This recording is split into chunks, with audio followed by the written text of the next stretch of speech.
زۆر دوور درێژەیەکتر نەبینێ. گەلێک ڕێژە. ئەلۆ دنیا خان مەرحەبا.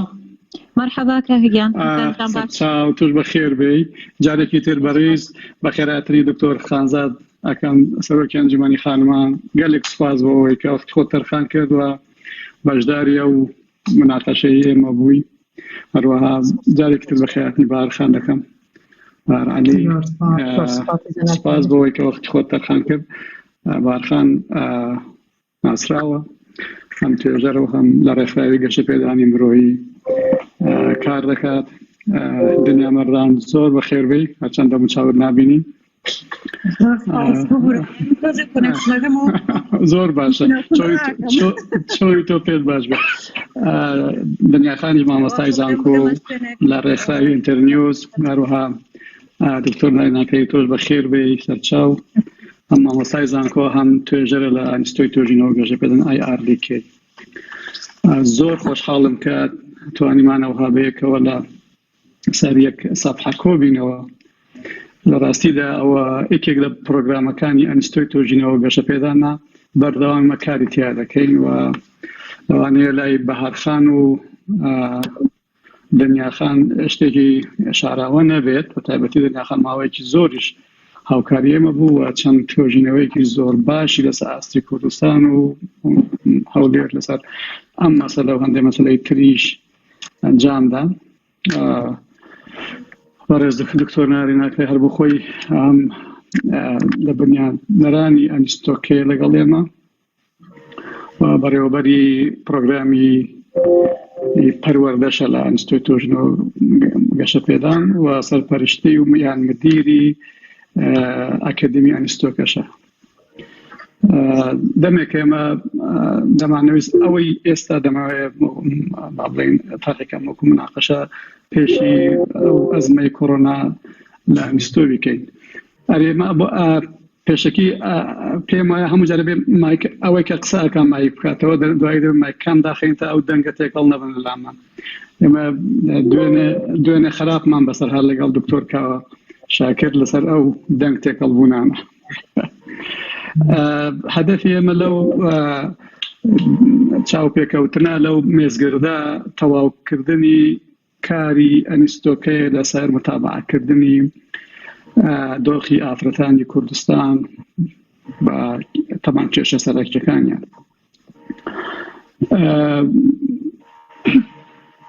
ئەوەی ئەمڕۆ ئێمە کە بە نووسینیش لە بۆ ئێوە نردبوو جارێکی تێرەگەر دووپارێکەمەوە ئەوەیە لەم 5 ساڵی ڕابردوودا چ گۆڕانکاریەک بەسەر دۆخی ئافرەتانی کوردستاندا هاتووە بە ئیجاب بە تاکید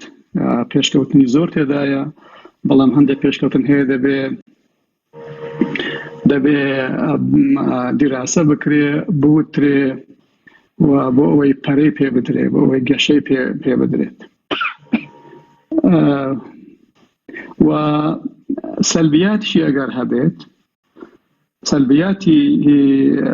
ئەو 5 ساڵی ئەخیر کەمێک زیاتر کەمتریش ئەگەر هەبێ لێی قسەی سەر بکەین. نەزانم دەنگی من دێوە نییە لە بۆ هەموو باش زۆر باش. ئەوی تریان ئاستەنگی سەرەکی ئەگەر لە پێش بەرەو پێشەوە چووی دۆخی ئافرەتان لە کوردستان هەبن ئاستەنکان چین ئەوانەی کە زۆر جددینە و دەکرێت لەو ناوەندەکانی لێکۆڵینەوە و تینگتان کە بووەتە مەرکەز بۆ ڕێنوێنیکردنی نخبەی مؤثریش لە کوردستاندا ئەوە جیا لە ئەوەی کە بە باشتر دەکرێت ئینسان ڕێنوێنی حکوومەت و سەرکردایەتی سیاسیش بکە کە بە ئاسانتر ئاستەنکان تێپەڕێنن. و لە چوارەمین نقطەژەوەیە ئێستا ئەگەر پێڕابگەین ئەو دۆخی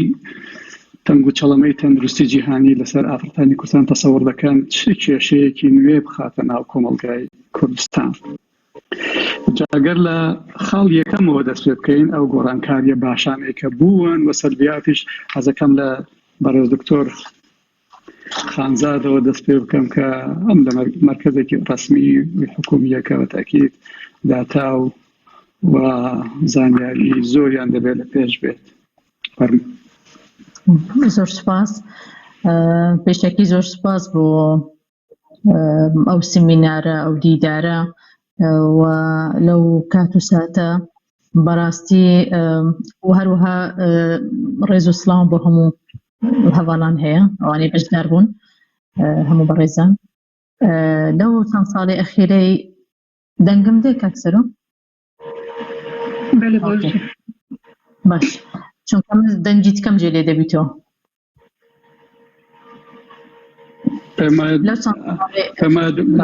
چێ ماکی خۆی دانەخستۆ بێجگەرە دکتۆر خانزاد ماکەی داخات بۆی دەنگاتەوە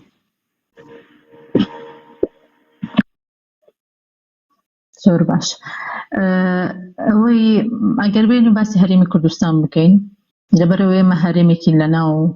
دەوڵەتێک و لەو دەوڵەتە دەستورێک هەیە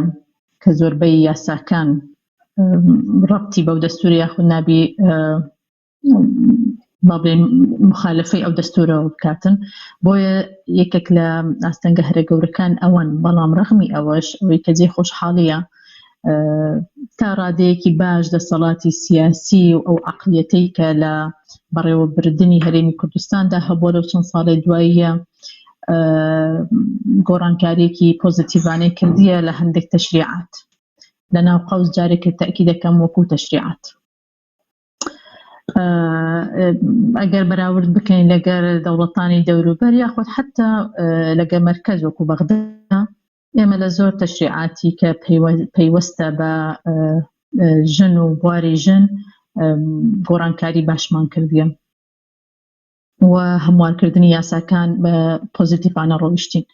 بەڵام حتمە لە ئاستی پێویستدا نییە ئەوە جێگومان نییە لەبەر ئەوەی گۆڕانکاری لەو بوارانە بە تایبەت مەسەلەی ژن کە ئەوەندە حساسە ئەوەندە هەستیارە و ئەوەندەش ڕەبتی هەیە بە دابوونەریەت و دابوونەریەت هێزەکەی ئەوەندە چونتر و دیاریتر و زەخترە لە کۆمەلگا بەداخەوە لە تەشریعاتەوە بۆیە دایمەن لە ململانەیەکی زۆردا بوون ئەوەی کە جێ کێشەیە و ئەبی ئیشی لەسەر بکەین ئێمە چوەکو حکوومەت چوەکو کۆمەلگای مەدەنیش مۆزوعی جێبەجێکردنی ئەو تەشریعاتانەیە لەلایەن جێبەجێکارە گەورەترین کێشەمان ئەلێرێ یعنی مە تەشریعاتمان گۆڕیە هەموار کرایە یاخود تەشریعی نوێ کرا کەچی کە دێتە سەر جێبەجێکردن لە تەنفیز ئەو عەقڵیەتەی خەڵکانێک کە لە دەسەڵاتی جێبەجێکردن چ لە دادگاکانەوە چ لە هەموو ئەو شوێنانێک کە پەیوەندیدارن وەکو پۆلیس و وەکو دادوەرەکان بەداخەوە حتا دادوەرەکانشان تا ئەو ڕادێش لەو حەقەتە بەداخەوە لە جێبەجێکردن زۆر بە پێچەوانەی تەشریعاتەکان بۆ پێچەوانەی ویستی گۆڕانکاریەکان و هەموارکردنەکانەوە بووە کەواتە ئێمە کێشەمان لە چییە؟ لە گۆڕینی عەقڵیەتی ئەو کەسانی کە لە دەسەڵاتدان ئەمە یەک دەسەڵات قەزم لەوە نییە دەسەڵات تەنیا یەکەم ئەو دەسەڵات هەتا مەسەلەن وەکو دادوەر وەکو پۆلیس وەکو بۆ شوێنە پەیوەندیدارانە ئەگەر بگەڕێنەوە سەر مەوزوعی ئەوەی کە ئایا لە نێو دادگاکان کە لەوانەیە زۆربەتان یعنی چ لە دوو لە نزیک ئاگاتان لە لەمپەرەکان بیتن لە جێبەجێکردنی یاساکان تا چ ڕادەیەک بەداخەوە جێگای داخە بۆیە من لەگەر ئەوە دانیم بڵێم مقارنەکردنی هەندێک بابەتەکان تەنیا بە گۆڕانکاری تەشریعاتەوە توانین جێبەجێ بکەین کەواتە بار قورساییەکی زۆر گەورە لەسەر شانی حکوومەت هەیە لەبەر چ ئەسبابەکان ئەگەڕێتەوە یەکەم ئەو دامەزراوانەی کە دامەزراون بۆ ئەوەی پشتگیری لە ژن بکاتن لە ئافرەت بکات و ئافرەت بتوانێت لە جێی قەرار بیتن بەداخەوە لە ئاستی پێویستدانە بوون میکانیزمی دامەزراندنی ئەو دامەزراوانەش میکانیزمێکی دروست نەبوو کاتی دامەزراوەکان دامەزراون لەوانەیە ویستێک وەختێک زروفێک شتێک وای کردی بکە پێویست بیتن ئەو فەراغە پڕ بکرێتەوە و دامەزراوە دروست دابدرێتن بەڵام کە دێ سەرواقع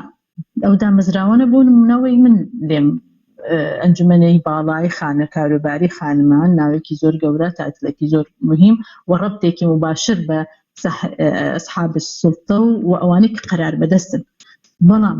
ئەوە زیاتر لە چەندین ساڵە ئەو دامەزرایە تا ئێستا یاسایەکی نییە توگەر یاسات نەبێت چۆن ڤژن و مشنت ئەبیتن و چۆن ڕوئیایەک دەبی و چۆن توانی استراتیژدا بنێ کە تو بودجەیەکی تایبەت نەبی بەڵام چۆن توانی ئیش بکەیت کەواتە دامەزراوە هەیە و ویست هەیە وەکو عەقلیەتی سیاسی و ئیرادەی سیاسی ویست هەیە بەڵام دامەزراندن و میکانیزمەکان بە شێوازێکی دروست نەکراوە بەداخەوە تا ئێستاش.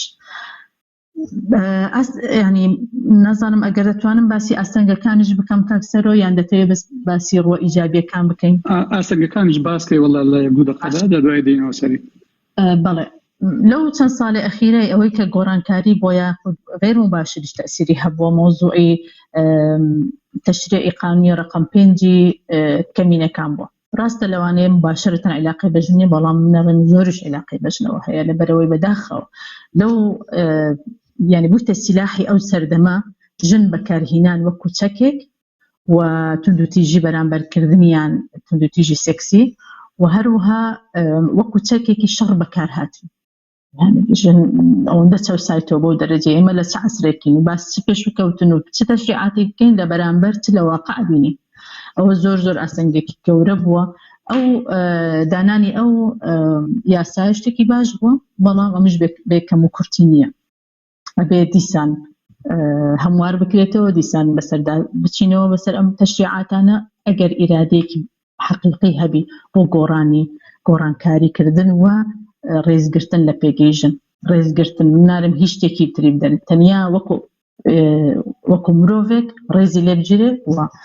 مامەڵەی لەگەر بکرێت. ئاستەنگە هەرە گەورەکان بێجگە لەوەی کە میکانیزمی سیستەماتیک نەبووە و دامەکان هەمووی پچر بووە بەداخەوە یعنی لەلایەک دام کرایە بەرەو ئاراستەیەک ڕۆیشتیە ویتر بەرەو ئاراستەیەکتر هەموو هەوڵەکان کۆ نەکراینەوە تا شتێکی لێ دەربچیتن. ئەو ئاستەنگە گەورانە کە لە بەردەممانن ئەو گۆڕانکاریە بەرەو دووە چوونەوە جەنابی کاکسەرویەک لەو کەسانە بوو کە شۆڕشێکی بەرپا کرد لە سەردەمێک بۆ گۆڕانکاری ینی بەڕاستی ئەو نەوە عەقلیەتانە مرۆڤ دۆستی ڕێزگرتن لە یەکسانی جەندەری زۆر زەڕورن بۆ کۆمەلگا ئێمە کێشەی ئەومان هەیە زۆر لە چ لە بواری پەروەردە کە نارینخان زۆر باش لەوە ئەزانێتن کە لە بواری پەروەردە ئێمە لە چه ئاستێکی زۆر بەداخەوە خراپ دای چ لە مەناهجەکان چ لە بۆچوونی خەڵکەکان هەتا لە ئاستی زانکۆکان و دراسات ئۆلیاش ڕاستە ڕێژەی ئافرەت زۆرە تێدا بەڵام ئایا کاریگەریان چەند بووە چەندیان لە جێ قەرارن لە مەرکەزی قەرارن توانیتیان بن بە ئامیدی کولیە ببن بە داڕشتنی سیستەمی زانکۆ نوێکردنەوەی تا چەند توانیتیان ڕۆڵ ببین نەیاندیتیە و نەیاندیتیان لەبەرەوەی لەو شوێنانە نین کە ساحب قەرار. ئاستەنگی تر کە زۆر پێم گرنگە ئەوەیە مۆزوعی بواری اقتصادیە. لە بواری اقتصادی بەڕای من ژن لەباری ئابووری کێشە هەرە گەورەکان ئەوەیە نەتواندرایە بە شێوەیەکی باش بە تایبەت لە کەرتی تایبەت پشگیریەکی زۆری ژن بکرێ تا ببیتە خاوەنکار و خاوەن ئابووریەکی سەربەخۆ. احتیمالە ئەو چەند ساڵی ئەخیرەی لەبەر ئەوەی کۆمەڵێک لە ئاوارەی بیانی و ناوخۆیی هاتنە مەنتقە گۆڕانێکیان دروست کرد لەوەی کە ژن لە کەرتی تایبەت ئیش بکە بەڵام نەک کەرتی تایبەت ئیش بکە وەکو ئەوەی کە سەرمایە خۆی سەربەخۆی هەبیتن ئەوەندەی وەکو مۆزەفێک یاخود بەردەستێک یان مبیعاتێک ئیشی کردیە بەڵام لەگەر ئەوەش دڵخۆشین بەوەی کە مەجالی ئەوەیدا ژن لەناو بازار ببینرێت کەواتە ئەبێ استراتیژیەک هەبێ لە حکومەت بۆ ئەوەی کەرتی تایبەت وا بکاتن کە پشگیری ئەو کەسانە بکە هەوڵەدەن ژن بتوانێتن بە سەرمایەکی بچووکیش بی بەڵام کاری تایبەتی خۆی هەبی ئەو خاوەن کارەکە بیتن. ئەمە بە ئەوەیەکی زۆر باشە بینم وەکو استراتیژیەک ئەگەر حکومەت ئیشی لەسەر بکاتن بۆ ئەوەی کە بتوانێت لە بواری ئابووری پشگیریەکی زۆری ژن بکرێت. لە بواری پەروەردەیی ناڵێم سەقەتی بەڵام ئەڵێم بە شێوازێکی زۆر نابەجۆر زۆر ناڕێک گۆڕانکاری کران ئەو گۆڕانکاریانێک کە کران لە سیستەمی پەروەردەیی هەر هەمان ئەو گۆڕانکاریانن کە لە دەعمی ژن کرانە پچڕ و لایەن بوون و نەگەیشتنە یەک بەڕاستی لەنێ ئەوەی بەبیرم دێ من لە 2003 ومە خەریکی گۆڕینی مەناهجین و تەرجەمەیانی تا ئێستا ئەو مەنهەجانە ڕۆژێک سویدێ ڕۆژێک ئەمریکیە ڕۆژێک نازانم چییە مەنهەجەکان هەمویان زیاتر بە سەقەتی ئەوەشتی نێتەوەی تا ئەوەی کە بە شێوێکی سیستەماتیک بی بە شێوەیەکی ئەوە بیتن ئاەت چۆن دەتوانی ئەو مامۆستایانە ڕابینی بۆەوەی بتوان ئەو مەنهەجانە بۆ شێوازی بدرێنەوە کە تۆ هەدەفت بوو ئەوە نەکرایە دوو لە سیستەمی پەروەردە بەداخەوە احتیمالە ینی ئەو خەڵکانی کە کار بەدەست بوون و قەرار بەدەستیشن نەیانویستیە یان لەمپەریان خستە بەر ئەو پێشکەوتنانە ئەوە حەقیقەتە ئێمە ساڵی پار ببوورە 2018 لیژنەیەکمان هەبوو بۆ گۆڕینی ئاین لە تعلیم و تربیە لە تربیە بۆ تعلیم ببوورە لە تربیە بۆ تعلیم چۆن یعنی تۆ لە جیاتی ئەوەی کە ئاینی بخوێنی و وابکێ کە خەڵکانێک ئەو ئاینە نین بۆ نمونە ئاینی ئیسلام لە بەرەوەی زۆرینەی ئێرە ئیسلامە ئاینی ئیسلام ئەوانەی کە غەیری ئیسلام بن ئەو دەرسە ناخوێنن نەچنە دەرەوە وەکو خەڵکی منبوور تەماشا ئەکرێن ئێمە گوتمان با بیگۆڕین لە جیاتی ئەوەی کە تربیەیەکی سەقەتی خراپی نابەجێ بدەنە خەڵک بە ناوی دین بە ناوی ئاین با بیکەینە مێژوو ئاینەکە هەموو ئاینەکان تێدا بێت یعنی ئەو ئاینانەی کە باس کراون و ئەوانەی کە باسش نەکراون تێدا بێتن و خەڵک مێژووی ئاینەکان بخوێن چونکە هەر شتێک کە ئاشنا نەبی پێیدات غەریب بیتن ئەوە تۆ دایمەن بە شتێکی نامۆوە بینی لێ دوورەکەیەوە ئەکەویتەوە و هەروەها لە هەمان کاتیش بە شێوازی زۆر ئەفسانەیی باس لە هەندێک مەسائلە کرد کە هیچ علاقی بە واقعەوە نییە و ئەوە جیاکاری بینی خەڵک نایەری ئەوە ئاکاتن ئەو عەقلیەتی منداڵ لە تەمەنێکی بچووک یەکسەر فێر ئەوە ببی کە غەیری خۆی قبول بکاتن ئێمە هەموو پەرتوکەکانمان دراسە کرد و خەڵکانێک کە لە بەشی پێکهاتەکان لە وەزارەتی ئەوقاف لەگەر ئەوان دانیشتین وەوامان کرد پێکهاتەکان هەمویان ئامادە بن لە گۆڕینی مەناهجەکان چۆن ئەیگۆڕن چۆن باسی مێژووی ئاینەکانەکەی ئەوان هاتن و شتێکمان تەرتیب کرد تقریبا دەبووە ئەو ساڵ بخوێندراوە کەچی لەسەر ڕەفدانرا دیسان حەزەکەی دێنەوە سەر مۆزوع زۆر سپاس دەکەم مۆزوعی کێشەی زۆر گرنگ کردووە ئیشارە پێکردن ئەوانە احتمالە هەمومان ئازارمان لەگەڵ هەبێت بەهارخان گەر لەسەر نازانم پرسیارەکان دووبارە بکەمەوە یا مۆزوعەکە وازەحە بەس مایکەتکەوە بەهارخان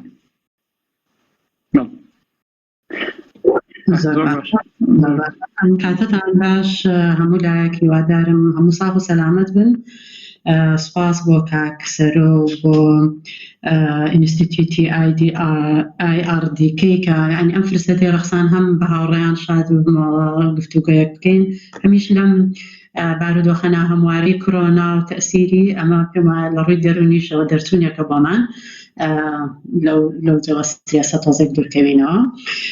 منی وادارم هەوڵێم قسەکانی دکتۆرە خانزاد دووبارە نەکەمەوە بەڕاستی چونکە هەندێکم لای خۆم نووسی بوو بۆی هەوڵێم دووبارەی نەکەمەوە من تەسەوورەکەم باشە ئەمەیە باس لە بزوتنەوەی فێمینیستی بکەم لەکوێ ئێستای کوردستانە چونکە هەموو ئەو لایەنە ئیجابی و سەلبیانەش کە باسی ئەکرێن و گەشە پێدانیان بەرەو پێشچوونی بارودۆخی ژن بەندە بە بزوتنەوەی ژنان لە کوردستانە چونکە بمانێ و نەمانێ ئەو بزوتنەوەیە کە گرنگی لە لای دەسەڵات دروستەکە هەرو بزوتنەوەیە کە دائیمە دەنگ بەرزەکاتەوە بۆ بەرەو پێشچوونی وەزعی ژنان بەداخەوە خۆی مؤسساتمان مؤسساتی دەوڵەت بە شێوەیەکی گشتی باسەکەم ئەوەندە سێنسەتیف نییە خۆی دائیمە ژنی لە خەیاڵ بێ بۆیە ئەم بزوتنەوەیە لە کوردستانە دائیمە دەوری هەبوو بەڵام دەوری بە منەتوان بڵێن بزوتنەوەیەکی باش هەیە بەردەوامە بەڵام بەرزی و نزمی زۆری پێ ئەچێت لە کۆمەلگای وەکرد بزوتنەوەیەکی کۆمەڵایەتی و سیاسی بارودۆخەکە ئەیهێنێ و ئەی بە هەندێجار لە بارودۆخێکی باشە هەندێجار لە بارودۆخێکی خراپە بەڵام ئەگەر من باسی لە 2003 بکەم تا 2014 باسی ئیجابیەکان هەکەم بەڕاستی چ بزوتنەوەی فێمینیستی کە کاریگەرێکی گەورەی هەبوو لەسەر ئەوەی کە کۆمەڵێکی زۆر لە ڕووی یاسادانانەوە گۆڕانکاری لە یاسا بکرێت، یاسای زۆر باش، یاسای تعدیل بکرێت، یاسا تازە دابنرێت کە هەمووی لە ساڵحی ژنایەوە و پێم وایە یەکێکە لە ئەوانەی کە لە کوردستان هەمومان شانازی پێوەکەین. ئەو بزوتنەوە دەورێکی گەورەی هەبوو لەبەر لە گوتوڵاندنی ئەو مەسەلانەیە. تان بزوتنەوەکە فراوانە، تەنها ڕێکخراوی ژنان ناگرێتەوە، کەسانی ڕۆشنبیر ئەگرێتەوە، ژنان و پیاوانی پێشکەوتن خواز و ڕۆشنبیر و مافپەروەر و هەموو کەسانە پێکەوە ئەگرێتەوە. یعنی پێکاتەکەی زۆر فراوانە، حەسر نییە لە ڕێکخراوی ژنانە. بۆیە سەیرەکەین لە ماوەی 2003 بۆ 2014 فترەیەکی زێڕینیە لە مێژووی کوردستانە لە دەستکەوتەکانی مەسەلەی ژنان. گەلێک دام و دەستگای حکوومەت دروست بوو لەوەی بەرەنگاربوونەوەی دام و دەستگاکانی بەرەنگاربوونەوەی تونوتیژی خێزانی، تونوتیژی دژ بە ژنان، ئەنجومەنی باڵای خانمان، شەڵتەر بۆ داڵدەدانی ژنان و کۆمەڵێکی کۆتا. یعنی هەموو ئەمانە وای کرد نایبینێم تەفرەیان جۆرە بازدانێک هەبوو بە پێشکەوتن لە مەسەلەکانی ژنانە. بەڵام ئەمێنێتەوە قسەکەی دکتۆرە خانزاد دووبارەکەمەوە هەشە، یعنی ئەوەی کە بەدەستمان هێناوە چ لەو دام و دەستگایانی کە هەیە، چ لەو یاسایانی کە هەیە، چ لە بەشداری ژن بڵاو بوو لە دام و دەستگای حکوومەتە لە هەموو جێگای ژن حزوری هەبوو لە زۆر جێگایە. بەڵام ئەمانە چونکە دەعمێکی دەوری گەورە هەبوو ئەو کاتە سەرنجەکان لەسەر کوردستان بوو، حکوومەت ئەیویست وا خۆی پیشان بە کە زۆر باش بوو کە کوردستان قەزیی ژن مەلەفێکی سەرەکیە لە لای گرنگی پێ ئەیە. یعنی زۆر چاومان لەسەر بوو لە دنیا ئەو دەنگە ئەو ڕەنگەمان پیشانی دنیاە. بەڵام چونکە ئەرزیەتمان خۆش نەبوو، چونکە لە دڵمانان نەبوو، لە قەناعەتەوە نەبوو، سیستماتیک نەبوو، بۆیە سەیرەکەین خۆی نەگرتووە لەگەڵ هەموو ئەزمەیەکی بچووک یان گەورە دەستبێ یەکسەر ئەوەی کە ئەچێتە دواوە مەسەلەکانی ژنانە. بۆ نمونە چەندین استراتیژی جواندانراوە لە کوردستانە، استراتیژی گەشەپێدانی ژنانە، نەهێشتنی تونوتیژیە، پلانی 1325، ئەوەی ئەنجومەنی ئاسایش، هەموو ئەمانە شتی باشن، بەس چی لەوانە جێبەجێکراوە؟ ئەوە بارودۆخی پەروەردەیە کە باس کرا کۆمەڵێکی زۆر. بۆیە بەڕێی من تەحەدیەکان ئەوەیە ئەم پێشکەوتنانەیە، ئەم دەستکەوتانەی کە هەمانە چۆن بمانەوێت بیپارێزین و جێبەجێ بکەین. بۆیە تەحەدیەکان لە ڕاستیە زۆر گەورن، بەشێکی زۆری هۆشمەندی کۆمەلگایە.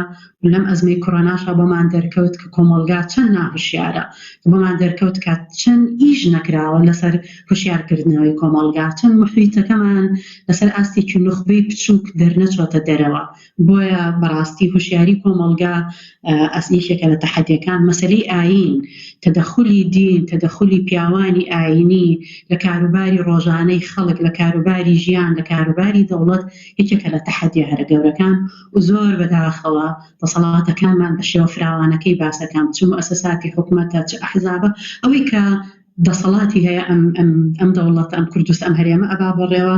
زۆر مجامەلەیانەکەن. هەموو کاتێک مساومە ئەکرێت لەسەر مەسەلەکانی ژنان. بۆیە گەر بمانەوێت جەریئی بین ئەبێت لە مەسەلەکانی ژنان هەموو هەڵوێستمان بەرامبەر بە ئاینەکان، بە پیاوانی ئاینی، بە مەلا ئەبێ زۆر وازەح بێ ئیشی ئەوان، ئەبێ زۆر بە وازەحی بڵێن ئیشی ئەوان عیلاقی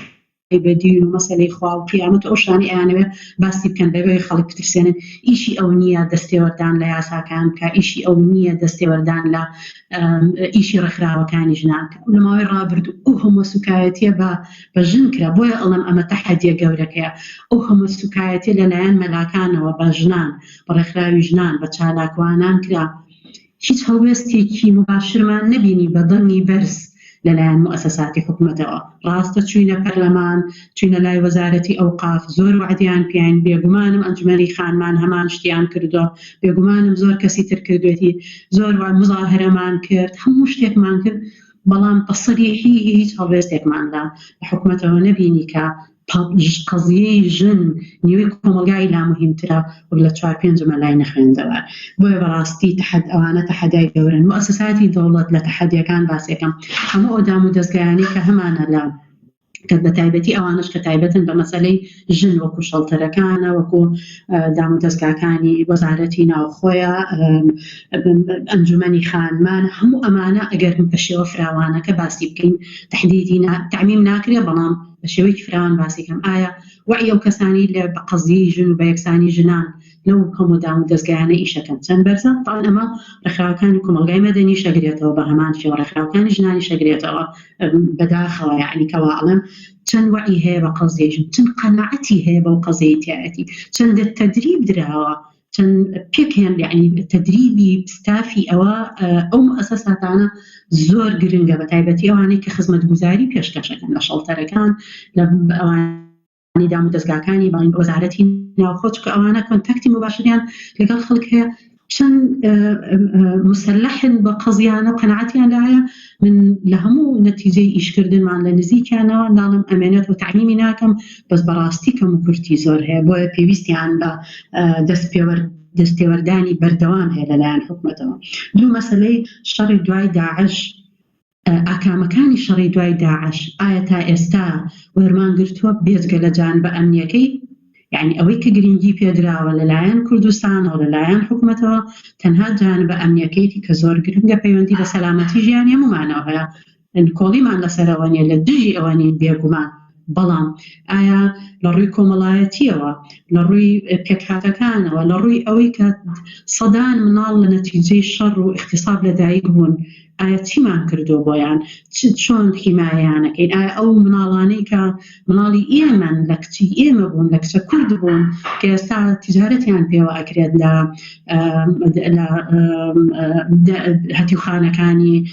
وڵاتانی دەوروبەر و ئێرە ئایا چ هەڵوێستێکمانێ حکومەت کردوێت ئێمە لە فیسەرێکی بۆیە بەڕاستی ئەمانە هەمووی تەحەدای گەورن. دوای داعش ئەزمەکان لە چیەوە دەستی پێکرد لە دوای داعش بۆمان لە کاتی شەڕی داعشەوە بۆمان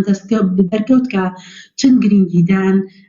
ئەم مەلەفانەی کە لەسەر مەلەفی ژن ئەهمیەتێکی ئەوتۆی نییە بۆیە سەیرەکەین قەزیەی ژن تا ئێستاش بەداخەوە لە 2014 هەتا ئەمڕۆشی لەگەڵا بێ هەرگیز مەلەفێکی سەرەکی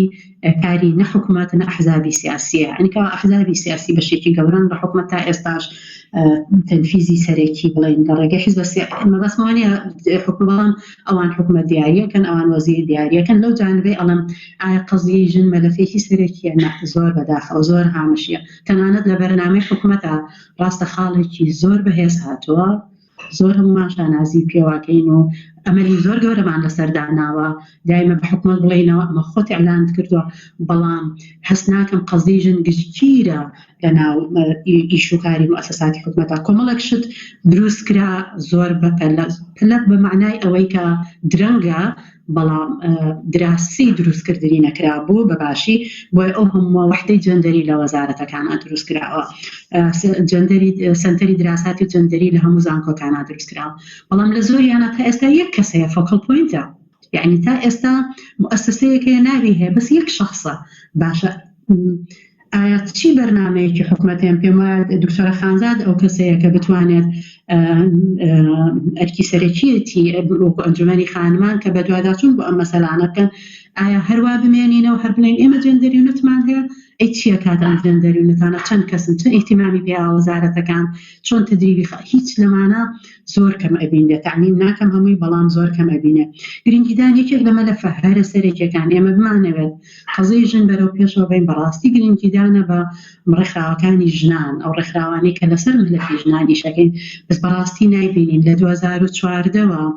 ترکیزی فاند کە حکوومەت زۆر جار تەدەخل ئەکاتیایە کەسان تەدەخل ئەکەمتیایە سیرەکەی بۆ ڕێکخراوە خێرخوازیەکانە مناڵم ئەمانە مهم نییە بەڵام کە ئێمە بمانەوێت قەزی ژن پێشخین ڕێکخراوەکانی ژنان کە لە ئەرزی واقع لە ناو ژنانە لە ناو کۆڵانەکانە ئیشەکەن ئەوانە ئەزانن پێداویستیەکان چۆنە و چۆن جێبێ ئەوان ئەتوانن لە قەزی ژنە تەنسیق بن لەگەڵ حکوومەتە ئیشی هەماهەنگی بکەن بەڵام سیرەکەی هەرچی ئەو دەعمانە هەیە ئەچێ بۆ ڕێکخراوە خێرخوازیەکان ئەچێ بۆ ڕێکخراوە NGOەکان کە لەسەر مەلەفی تر ئیشەکان لەوانەیە پرۆژەیەکی هەبێ لەسەر ژن بەداخۆ زۆر کەس پێی وایە تەنانەت مؤسساتی حکوومەتیش پێی وایە وا هەستەکەم لەگەڵ دۆنەرەکانیش هەستەکەن مادەم ئەم هەموو ڕێکخراوی NGO هەیە مەشروعێکی هەیە ئەوە ئەڵتەرناتیڤی ڕێکخراوەکانی ژنانە با فەرمانێکی دە دەقەم دەناو بۆ جاریەکەم جا ئەگەر شتێک ما بێ بکرێ بۆ گەڕی کە دێنەوە سەر زۆر سوپاس دەکەم هەرێز دنیا مەردان ئەگەر فەرمێت بەڵێ على الدنيا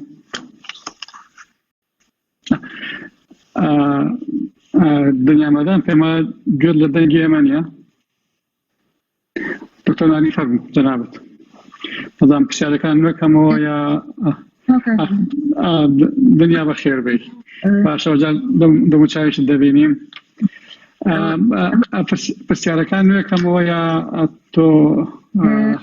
لە پرسیارەکان بوو بەڵێ گوێم لە هەموو گفتوگۆکان بوو سڵاوتان لێبێ هاوڕێیان هەموو لایەک زۆر خۆشحاڵم دەمو چاوانە بینم دەمێکە دابڕاوین من هەوڵەیەم قەدرە الإمکانەوەی لەلای منەوە بێت قسەی هاوڕێیانم دووبارە نەکەمەوە ئەگەر بێمە سەر ئەوەی کە بە شێوەیەکی گشتی باس لە وەزعی ژنان بکەین لە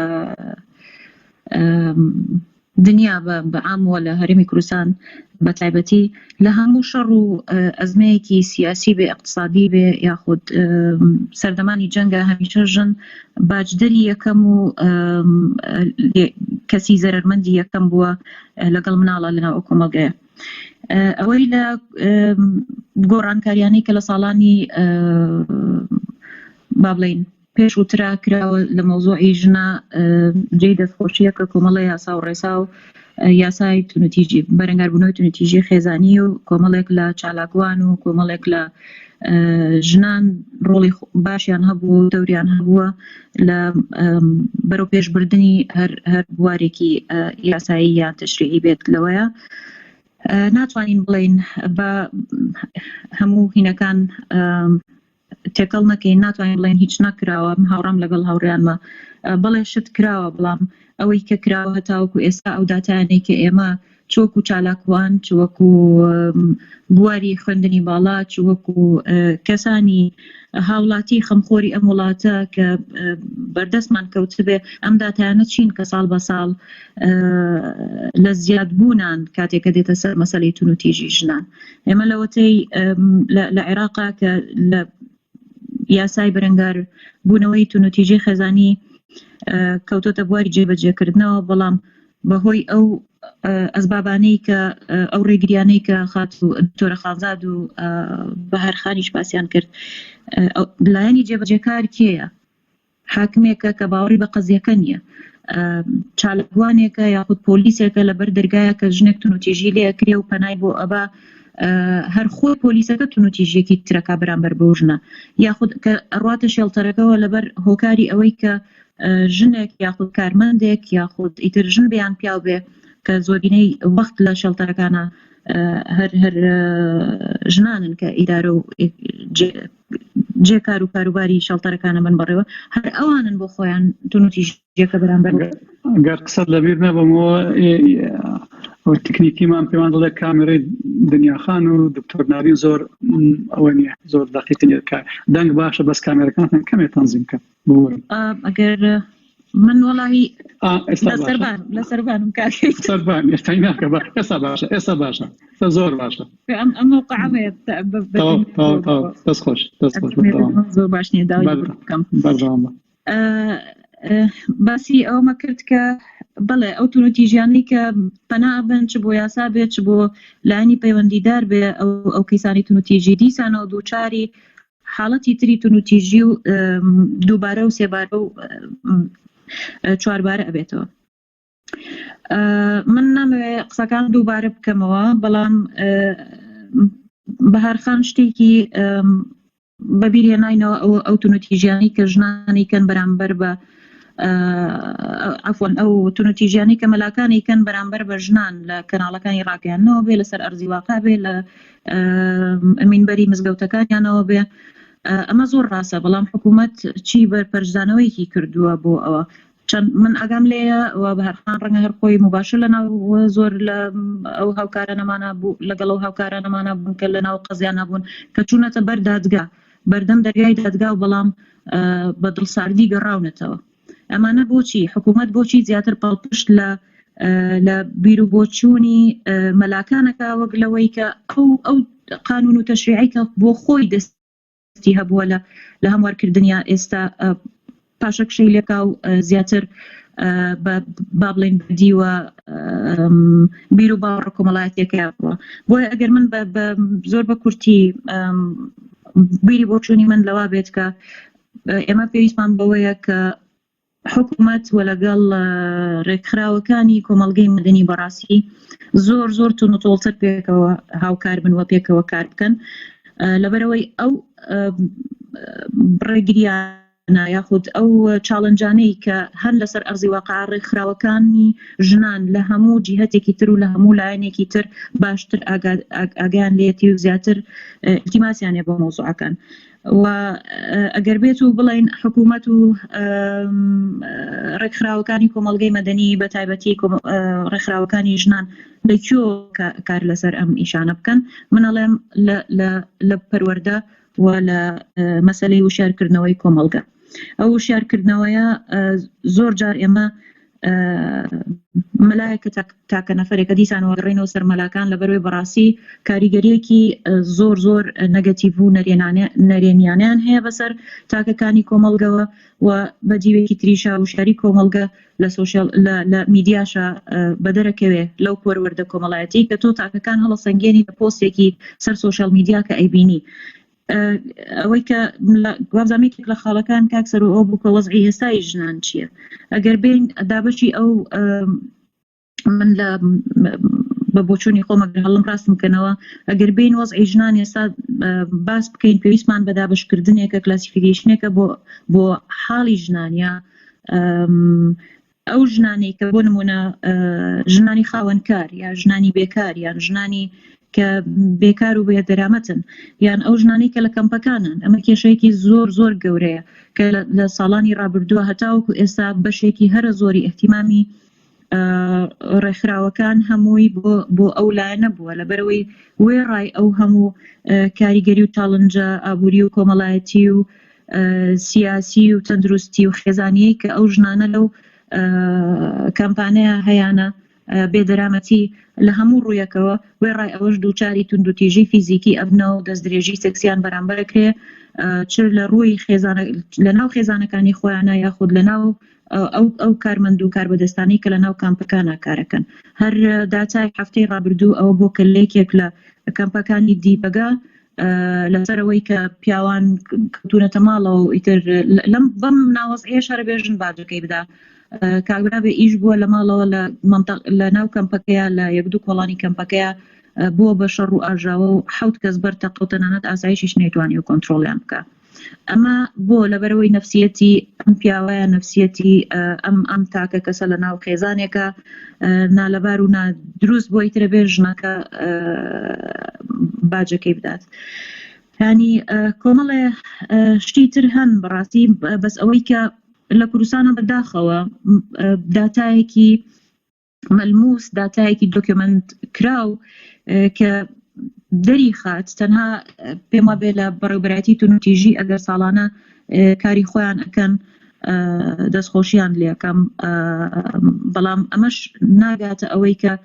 لەوانەیە هەندێک جار لەبەر هەر سەبەبێک بێت نەگاتە ئەوەی کە داتایەکی تێر و پوخت و تەسەل لەسەر هەموو هەرێمی کوردستانیە هەموو ناوچەکە بدا بەدەسەوە لەبەر کۆمەڵێ ئەسباب و کۆمەڵێ با بڵێن تەنگ و چەڵەمەی کە لە ناو کارەکانە هەن. بەڵێ ئەوەی کە جێبەجێکارە لە ڕووی ئێمە یاسامان هەیە هەموو شتێکیش بە یاسا ئەکرێ بەڕێوە ببرێ یاسامان هەیە بەڵام لایانی جێبەجێکار زۆر کەم تەرخەمن. حکوومەتە لەوەی کە پاڵپشتی ژنان ناکە بەو شێوازەی کە لەسەر چۆنەڵی پرەنسیپێکی نێودەوڵەتی بڕوا بەڵێ ئەمەش کێشەیەکی ترە. پەروەردە ئێمە پەروەردەیەکی زۆر هاوکاران هاوڕێیان باسی ئەویان کرد کە لە 2003 هەتاوەکو ئێستا زۆر ڕاستە خوێندنی سویدی هەیە دوایی نازانم بۆ بە ئەمریکی ئێستا وا خەریکی خوێندنی پۆڵەندین لەولاوە وەزارەتی پەروەردە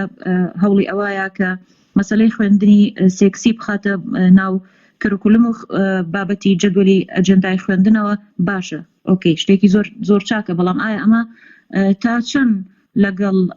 بیر و باوەڕە کۆمەڵایەتیەکانی تۆیەوە تا چەند مامۆستای مدەرەبت هەیە لەسەر ئەو مادەیە قسە بکاوە تا چەند بە دروستی ئەو معلومەیە لەسەر ئەو بابەتە ئەگەیەنێ بە مناڵەکان. یان هەروەکو دەرسی ئەحیاکانی قۆناغی ناوەندی و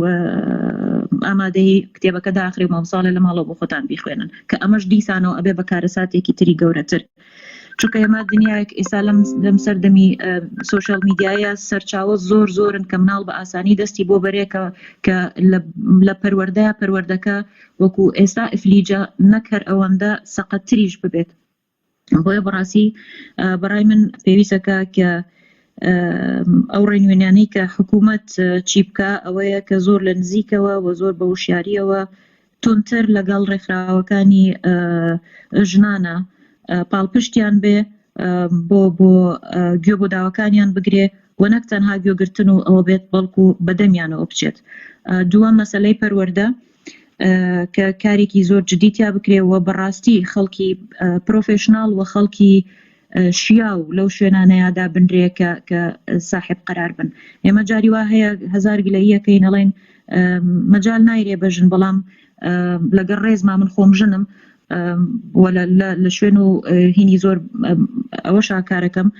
بەڵام کە ئەگەنە شوێنێکی خاوەن قەرار خاوەن بڕیار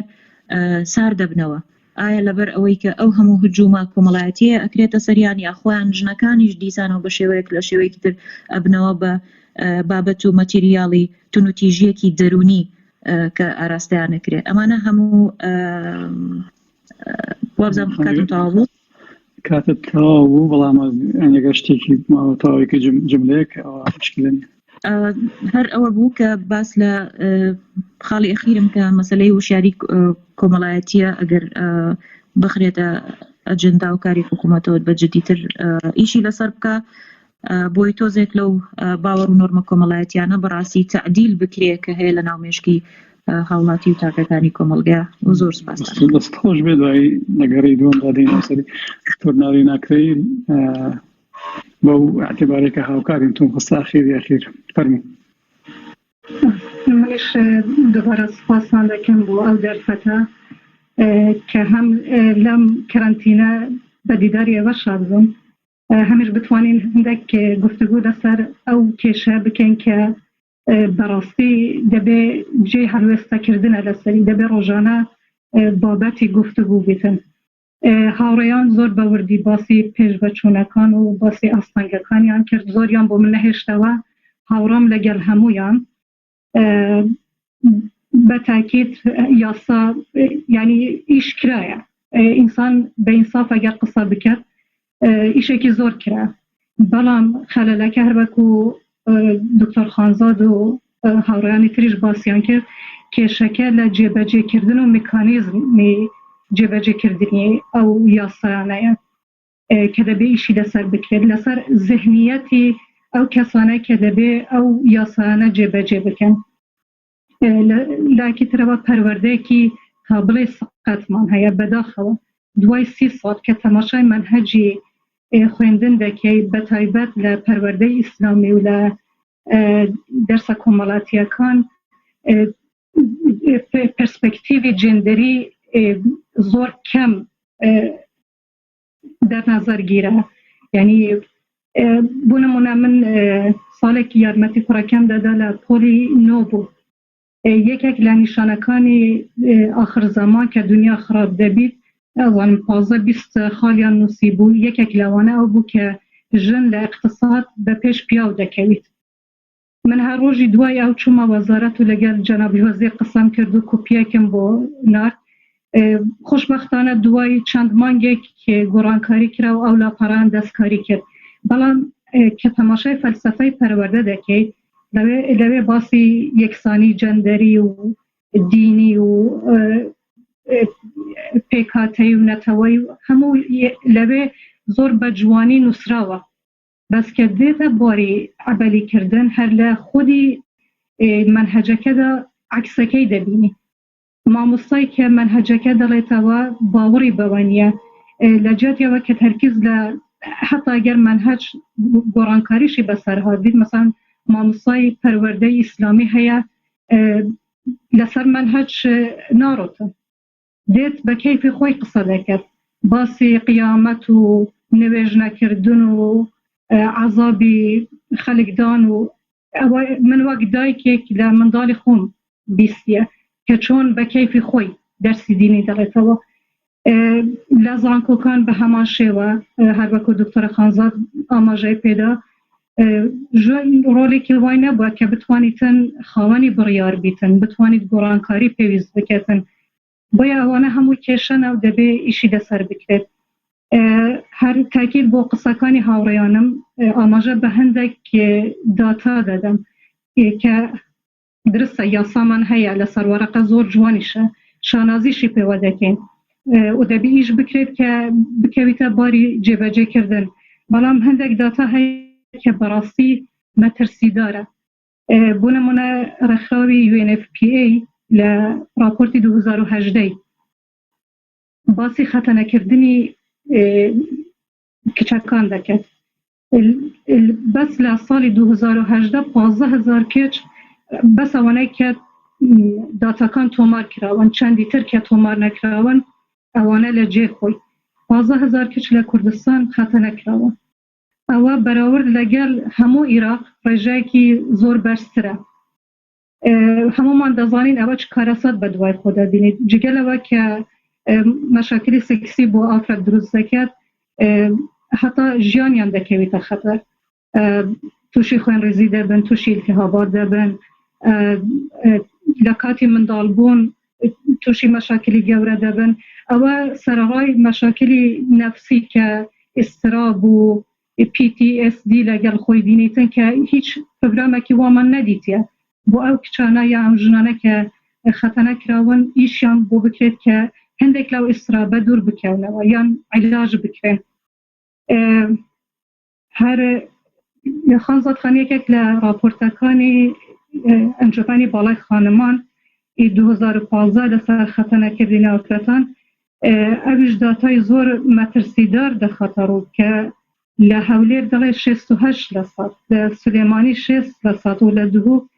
40% دایکەکان ئەوانەی کە ئینترویوان لەگەل کردیە خەتەنەکراون ئایا ئەو دایکانە چۆن دەتوانن سەرەدەری لەگەل کچەکانی خۆیان بکەن خۆیان چ پرۆگرامێکی دووبارە تاهیلکردنەوە یان بزانن چۆن لەگەل ئەو مشکلەیە سەرەدەری بکرێتن بەڕای من ئەوە یەکێک لە مشکلەکانە هەرچەند بە یاسا هەیە ئەگەر دیسانە بگەڕینە بە یاساکی زۆر جوانمان هەیە کە قەدەغە دەکەتن کەچی لە بواری عملیدا بەداخەوە لە واقعدا تشتێکی ترە مەسەلەی توندوتیژی بە دژ بە ئافرەتان راپۆرتی جیهانی باز دەکات کە هەموو ژنەکان لە تەمەنیان 1 لە 3 ژنەکە لە تەمەنی خۆیاندا ڕوبەروی توندوتیژی بجا چه سێکسیە چه سایکۆلۆژیە چه جەسەدیە بەرحاڵ بەناوی توش دەبن ئێمە ئەگەر بگەڕینەوە ئەو ڕقەمە بینین بۆ کوردستان کە لە کۆمەلگایەکی سونەتی مەزهەبی نەخوێندەوەر دواکەوتوودا دەژین دەبێ ئەو ژمارە چەند گەورە بیتە کە تۆمار ناکرێتە ڕێژەی کوشتن چەند ساڵە قانونی بۆ دەرچووە ئەو هەموو ڕێکخراوە مەدەنیانە و ڕێکخراوی حکومی مافی ئافرەت ئیشی بۆ دەکەن کەچی لە ساڵی ڕابردوو 2019 لە 9 مانگی یەکەمدا 286 حالەتی کوشتن تۆمار کراوە لە وڵاتێکدا کە ئێمە 5 ملیۆنی ئەوەش ڕقەمێکی تەخمینیە چونکە ینی ڕقەمێکی ئەو نییە دروست نییە زۆر حالەتی تر هەنە کە تۆمار ناکرێت دەبێت لەو ڕقەمە زۆر زیاتر بن مەسەلەی بازاری کارە کە دنیاخان ئاماژەی پێدا ئێمە 15% ژنەکانمان لە بازاری کاردانە لەوانەش 75% یان لە کەرتی حکومیدا کار دەکەن ئەوە خۆی ئاماژەیەکە بۆ ئەوە کە ببینین ژنی ئێمە چەند فعالیەتی هەیە لەناو کۆمەڵگادا لە کاتێکدا کە 90% یان ژنی ماڵن درستە زۆر تەشویق دەکرێن کە بێنە دەرەوە ئیش بکەن یاسا هەبیتن بەس بۆ ئەو ژنانە لە ماڵ دەمینەوە بۆی ئەوە چییە؟ ئەوەش دەبێ هەڵوێستەی لەسەر بکەین و ئیشی بۆ بکرێتن. کۆتا کاکسەر ئاماژەی پێدا کە نازانم ئێستا وەڵامی بدەینەوە یان درستە کۆتا لە کاتی خۆی هەنگاوێک حرەکەی ژنی بۆ بەرە پێشەوە برد بەس ئێمە لەوێ چەقمان بەستووە لەوێ ڕێژەکە هەر وەک خۆی مایتەوە و ئەو ژنانەی کە دێنە ناو سیستەمی سیاسیدا زیاتر ئەوانە کە ئینگلیسی گوتنی نێپۆتیسم و ئەوانەی کە یەکێک دەناسن یان لە عەشیرەتێکن ینی بەداخەوە ڕێزم هەیە بۆ ئەوانەی کە بە کەفاەتی خۆی چوونە پێش بەس زۆریش هەنە کە کەفاەتی ئەو شوێنەیان نییە بۆش ناتوانن وەک پێویست دفاع لە حرەکەی ژن مافی ئافرەت و بەرەو پێشوونی پرۆسەکە بکەن. ئیتر بەڕای من ئەو کۆتایە ئەگەر هەنگاوێک پرۆسەی مافی ئافرەتی بربیتە پێش دوو هەنگاویشی بریتە پاش بەداخەوە. بەڵێ ئیتر نازانم چەند وەختم ما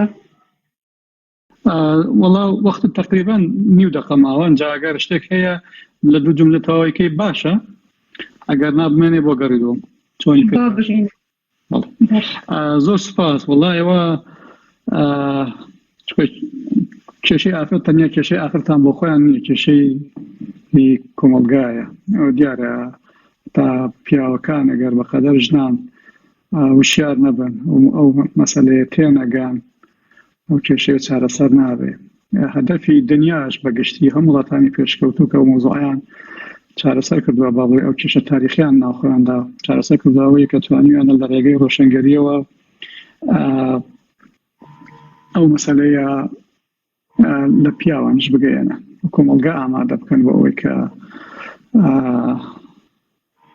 چاکسازیەکە بە ئیتیجاهی ئینسانی ئەو تۆ بێ کە پیاوان پێشی ژنان ئینسان بن و ئوسولی ئینسانی بپارێزن. من زۆر سپاسان دەکەم بۆ ئەو سەراحەت و بۆ ئەو ڕۆشنبیریە باشە و دقەتە لە مەجالی کار و چالاکی و لێکۆڵنەوەی خۆتاندا. جا لەوەی ئێمە ئێستایەکی 5 دقەیمان دەمێنێ چونکە بۆ هۆی کە دوای زۆر ماندوو نەبن وەختیشتان مەحدودە و احتیمالە ئێمە ئەوە لە دوای بڵاویشی بکەینەوە ئەکرد لەسەر وێبسایتی ئەنستۆ دایدنین ئەوانە هەمویان اعتیباراتی کاری دراساتینە مراعاتی دەکەم. بەس مەسەلەی کۆتا کە دکتۆر ناکرێ ئیشارەی پێدا حەزمە کرد کۆتا کارێکی باشە بەڵێ هەنگاوی ژنی هێنایە پێشەوە مەجبوری کردن کە لەگەڵ پیاوان سەتاسی بچن دابنیشن بەلانی کەمەوە زاهری معادلەکەی گۆڕی لە دام و دەستگا و مؤسساتی هەمووی پیا و سالاریەوە بۆ ئەوەی کەوە ژنیش لەوێ بەشدار بن. بەس وەکو هەر تەجربەیەکی دیکەی تاریخی ئەمە لە فەهم و لە تێگەیشتنی کۆمەڵگا و هی دام و دەستگای حکوومەتی و هی نخبەی سیاسیدا کە لە پشتەوە ڕێنوێنی هەموو کارەکان دەکا پرۆسەیەکی تاریخە قۆناغ بە قۆناغ ئەمڕۆ لە دوێنێ باشتر و سبەینی لەمڕۆ باشتر تێدەگەن بۆیە دەبێت دائیمان لەژێر چاوی ڕەخنە و هی نەشتەرگەری دابێت بە ئیتیجاهی باشتر تێگەیشتن و باشتر ڕۆیشتن بەرە و ئەو مەنزڵگای کە پێی دەوترێ کۆمەڵگایەکی عادلی ئەو تۆکە یان بەرابەر نەکە عادل بەرابەر کە غەدری تیانە بێ. لەو ڕووەوە دەمیست مناقەشێکی بکەین. دکتۆر خانزاد جاگەر جەنابەت جیا لە مۆزوعی کە مابوت ئەو باسەش احتیمامێکی پێ بدەی فەرموو. زۆر سوپاس. بەڕاستی ئەوانەی ئەکرێ لەسەر ئەوانەی کە باسمان کرد تۆزێک بینامەی هەندێک مەسائلەکان بدەم کە ڕژاندرا دوای دەچمە سەر بابەتەکە. یەکەم شت باسی یەکسانی جەندەری کراویەکانی کە دروست کراینە ئەوەیە کە یەکسانی جەندەریانی کە دروست کراینە لە هەندێک لە وەزارەتەکان نە لە هەموو وەزارەتێک هەروەک بەهارخان باسی کە ڕاستە هەن و ئێمە سەرپەرشتیانەکەین ئێمە قەزم وەکو ئەنجومەنی باڵای کاروباری خانمان بەداخەوە نەک ئەوە یەکسانی جەندەری وەکو ئەوەی بەکارهاتی کە تەنیا شخصێک وەکو فۆکل پۆینتە بەڵکو لە هەندێک شوێن ئەشخاصەکانش بەپێی مدی بەڕێوەبەرە گشتیەکەەوە دەگۆڕدرێ یانی بە مەزاجی ئەو شخصەوە دێتن بۆ کۆبوونەوەکانەوە. ئێمە لە کۆبوونەوەی دوا کۆبوونەوە کە کردمان لەگەڵ وۆرلد بانک ئەوان دامی ئەم پرۆژەیەکەن باسمان لەوە کرد کە یەکسانی جەندەری پێویستە حتا ئەگەیەکەیەکی بچووکیش بی بەڵام ڕاستەوخۆ سەر بە وەزیر شخصی یەکەم بیت ئەوجا ئەگەر وەزیرە ئەگەر هەرچیە شخصی یەکەم لەبەر دوو سەبەب لەبەر گرنگی بابەتەکەم لەمە ئەزانین ئەم کابینەی کابینی چاکسازیە و ئێمە نامانەوێتن کە باری حکومەت زیاتر قورس بکەین ئێمە کۆمەڵێک کێشەمان هەیە چ کێشە لەگەر بەغدا و مەسەلەی بووجا ئێستا لە دوا کۆڕۆنا لەوانەیە کێشەی ئابووری زیاترمان لەوە دروست ببیتن بەڵام هەموو شتێک ڕەبتی بەوە نییە توانین بە تەنزیمکردنێکی مرەتەب ئیشەکان زۆر بەڕێکوپێکیش بکرێتن بە کەمترین بووجەش بۆ نمونە ئەو یەکە جەندەریانە وەکو یەکەیەکی بچووک مەرجنیە مدیریەتی عام بیتن بەڕێوەبەرایەتی گشتی بیتن بەڵام مەرجە سەر بە کەسی یەکەم بی ساحب قەرار بیتن ئەمە یەک دوو تا خەڵکەکان نەگۆڕدرێن جارە شخصێکدان وەکو فۆکل پۆینت بیتن بێ ڕۆژ کەسێکی تر بێتن یعنی کە نەمامە ئیشەکانمان هیچ نەکرد هەموو لە نقطەی بیدایەتەوە دەست پێ بکەین ئەمە یەک دوو ئەنجومەنی باڵای خانمان لە داڕشتنی ئێستای پەیرەوی نوێمان و لە سیاسەتی ئێستای نوێمان و هەتا یاساکەمان جێبەجێ نەبێ ئەو درافتێکی ئەمە حازرمان کردیە لەوانەیە ناتوانین زۆربەی زۆری ئەو نیشانێک کە دامان نایە بیکەین لە استراتیژیەتی خۆمان جێبەجێکەین بە حقیقەت بەڵام لەگەرەوەش بیرمان لەوە کردیتەوە پێویستە ئێمە لە هەموو کوردستان هەبین لە هەموو کوردستان چۆن واتە لە پارێزگاکان ئەبێ شوێنمان هەبیتن بێ نووسینگەمان هەبیتن و ئەو نووسینگانە ڕەبتێکی مباشریان لەگە پارێزگاکانەوە هەبیتن تا باری حکومەت قورس نەکەین توانین لەگە پارێزگاکانەوە ئێمە تەرتیبێک بکەین کە لە پارێزگاش ئەنجومەنی پارێزگا لەبەرەوەی ئەنجومەنی پارێزگا لە تەماسی مباشرە لەگە خەڵکدا ئەتوانین لەوانەوە ئیستیفادە بکەین و زۆربەی زۆریشیان خەڵکی چالاکن خەڵکی باشن خەڵکی منطقەن بەڵام ئیشێکی وان نییە ئەنجومەنی ینی بەکار یان کارە نەکراون بۆ شێوازێکی مەفروزە کارە بکرێن توان ئیستیفادەیان لێ بکەین لەگەر ئەوان هاوکاری بن ئیش بکەین ئەوە لە پرۆژە ئێمەدا هەیە بێجگەلەوەش سەبارەت بە یەکسانی جەندەری ئەو یەکسانی جەندەری ناکرێت ئەگەر بێت و ئێمە بۆ شێوازە لە پەروەردە کە هەیتمان بەردەوام بەڕاستی خەلەلێکی گەورەیە مجاملەکردنی خەڵکانی من نارم پیاوی ئاینێ نارم خەڵکانی دواکەوتوو و بیرتەسک یەکێکە لە خاڵەکان کە زۆر کێشەیە و ئێستا زۆر باویتی بەداخەوە یعنی بە تایبەت ڕاگەیان نەکات من باس لە بیدایەت قسەکانم باسم لەوە کرد کە جەنابی کاکسەر ئەو وەختە ڕێگەدانی ئیشێکی زۆر باشی کرد و گۆڕانکاریەکی زۆر باشی لە ئەوە کرد لەبەرەوەی لە ڕاگەیاندن توانێت ڕۆڵێکی زۆر باڵای هەبیتن و عەقلیەتی و بەگراوندی فکری بەگراوندێکی ئازادانە بوو و یەکسان خواز بوو ئەوانە هەموو تەئسیری هەیە کەواتە شخصی یەکەم تەئسیرێکی زۆر گەورەی هەیە لەسەر هەموو موەسسەسەکە ئەوە حقیقەتە لەبەرەوەی ئێمە دەوڵەتێکی موەسساتی نین و شخصی یەکەم دائیمەن دەوری زیاترە بیتن لە ئەوانی تر و کاریگەریەکی مباشریە بیتن ڕاستە خۆیە بیتن ئێمە لە ئەعلام ئێستا ئەوەی بینم عەکسی ئەوەیە کە لە ساڵانی 90 و 2000ەکانەوە دیت یعنی جاران ئێستا ئەعلامە گەڕێتەوە تەئیدی هەندێک مەسائلەکە یان هەندێک مەسائل ئەوروژێنێتن بە پێچەوانەی کارەکانی حکومەت کردیتی ئەو هەوڵانەی کە ئێمە کردیتمان چ وەکو یاسا چ وەکو جێبەجێکە وەکو ئەو دامەزراوان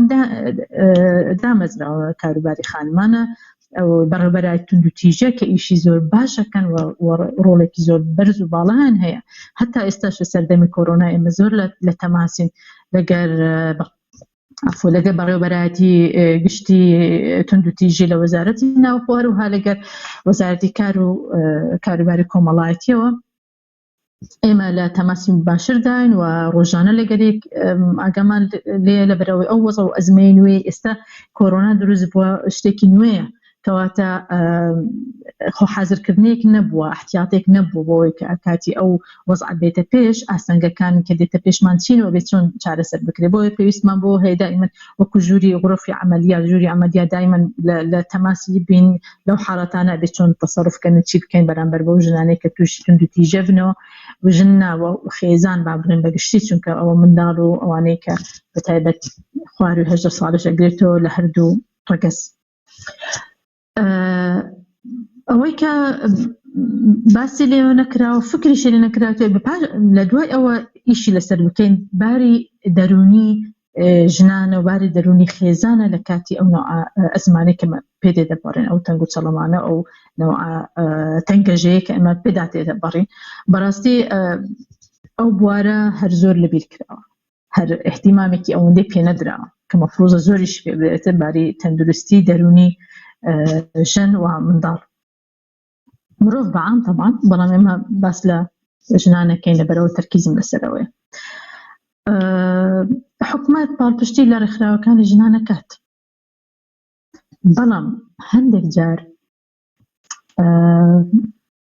هەندێک بابەت هەن. ئێستا باسی خەتەنەمان کرد. خەتەنە گەر بێ سەر واقعی ئێستا کە هەیە و بە داتاوە ئەتوانم دوایی پێتە ینی تەزویدتان کەم بۆ داتانە وەکو ئەنستیوت و من ئەوەیەکم ئامادە کردیە لە دوای چەند ڕۆژێک کۆنفرانسێکم هەیە لە زانکۆیەکی فەڕەنسی لەسەر بواری ژن لە زەمەنی کۆرۆنا و لەو تەئسیراتانە بە یارمەتی بەڕێوەبەرایەتی گشتی توندوتیژی توانێتم داتاکان کۆ بکەمەوە. چەند سکاڵا کرایە بینی مانگی 1 و 2 3 کە لە 11 ئێمە تووشی کەرەنتین کراین، ینی با بڵێن تووشی ئەو قەدەغی هاتو چۆشتیوا کرایە کە ئەمە تەئسیرێکی زۆر سەلبی هەبووە لەسەر وەزعی ژن کە ناتوانین بگاتە ئەو دام و دەستگایانە ئەو دامەزراوانەی کە دەتوانن پرۆتێکتیان بکەن و بیان پارێزن. لە هەمان کات ژنان لەگەر ئەبیوزەرەکان لەن هەمان ماڵن، لە هەمان ئەوە جورئەتی ئەویان ناداتێ بتوان پەیوەندی بکەن، بتوان اتصال بکەن و ئەگەر کردیشتان لەوانەیە جارش کە تووشی توندوتیژی بنەوە ئەگەر زاندرا لە خلالی ئەو کەسانی کە توندوتیژیان بەرامبەرەکرێ زاندرا کە پەیوەندیان کردی. ئەگەر نەش زاندرا پەیوەندی کرا هیچ میکانیزمێک نییە تا بتوان یارمەتی بدەی. مجرد هێڵی گەرم هەیە، ئەو هێڵە گەرمە لە هەر سێ محافەزەکان و لە ئیدارەی گەرمیان و راپەڕینیش هەیە لەسەر خەتن لە گەریان تەنیا ئەتوانن با بڵێن هێوریان بکەنەوە لەلایەن دەرونیەوە، بەڵام هیچ هەکتێک نییە لە حاڵەتێک ئەگەر توندوتیژێک بێت چۆن دەتوانین تەدەخل بکەیت، چۆن دەتوانین یارمەتیان بدەیت. یان ئەو شلتەرانە شلتەر لەو ئاستەنین کە تۆ بتوانی ژنەکە لەگە منداڵەکانیان بینی لە شوێنەدایانێ پارێزراو بن. یعنی ژنێک کە پەیوەندیەکات و تووشی لێدانی جەسەدی بێت ئەو بەهانەوە چۆنی حکوومەت حەقی ئەوە نادا کە پۆلیس ئەو کەسی کە تەعادای جەسەدی کرد و پەربەستی بکە بەرانی کەمەوە تاوەکو لێ دەپێچێتەوە. شتێکی وانە لە حەسەب بەڵێ. سپاس بۆ پرسیارەکەت. من ئەو لایەنە زۆر نیگەرانی کرده بووم چونکە دیار بوو لە دەرەوە لە ئەوروپا ئەو لایەنە زۆر بەربڵاوە و ژنان پەنا ئەبەنە بەر سەیدەلیەکان دەرمانخانەکان ئێستا کراون دائیمەن 24 ساعاتە توان لەوێ تەلەفۆن بکەن بۆ هێڵی گەرم تا بتوان بێن و ئجرعات بکەن یاخود بیان پارێزن. ئێمە ئەو شتەمان نییە لێرە کەم یانشتیوان نەبوو تا ئێستا ئەو حاڵەتان ڕوونێدا بەپێی داتاکانە قسەکەم تا ئێستا هیچ حاڵەتی وا ڕوونێدا. ئەو تەلەفۆنانەی کە کراوشن ئەو پەیوەندیانەی کە کراون لە هێڵی گەرم زیاتر بۆ وەکو سکاڵا بووە لە حاڵەتی دەرونی ئاعتیادی ژیاون. ئەمانە چەندە بە قسەی چۆن هێورکردنەوە ڕێگە پێشاندن چۆن دەتوانن سەبر و تەحملیان هەبی تا فترێ، بەڵام تا حاڵەتی ئێستا زاندرابی لێدرابی یاخود تەلەفۆن کرای بۆ ئەمە تا ئێستا نەمزانوێت کە تەسجیل کرابیتن. ئەمە لەگەڵ کوردخان دائیمەن لە ئیتصالی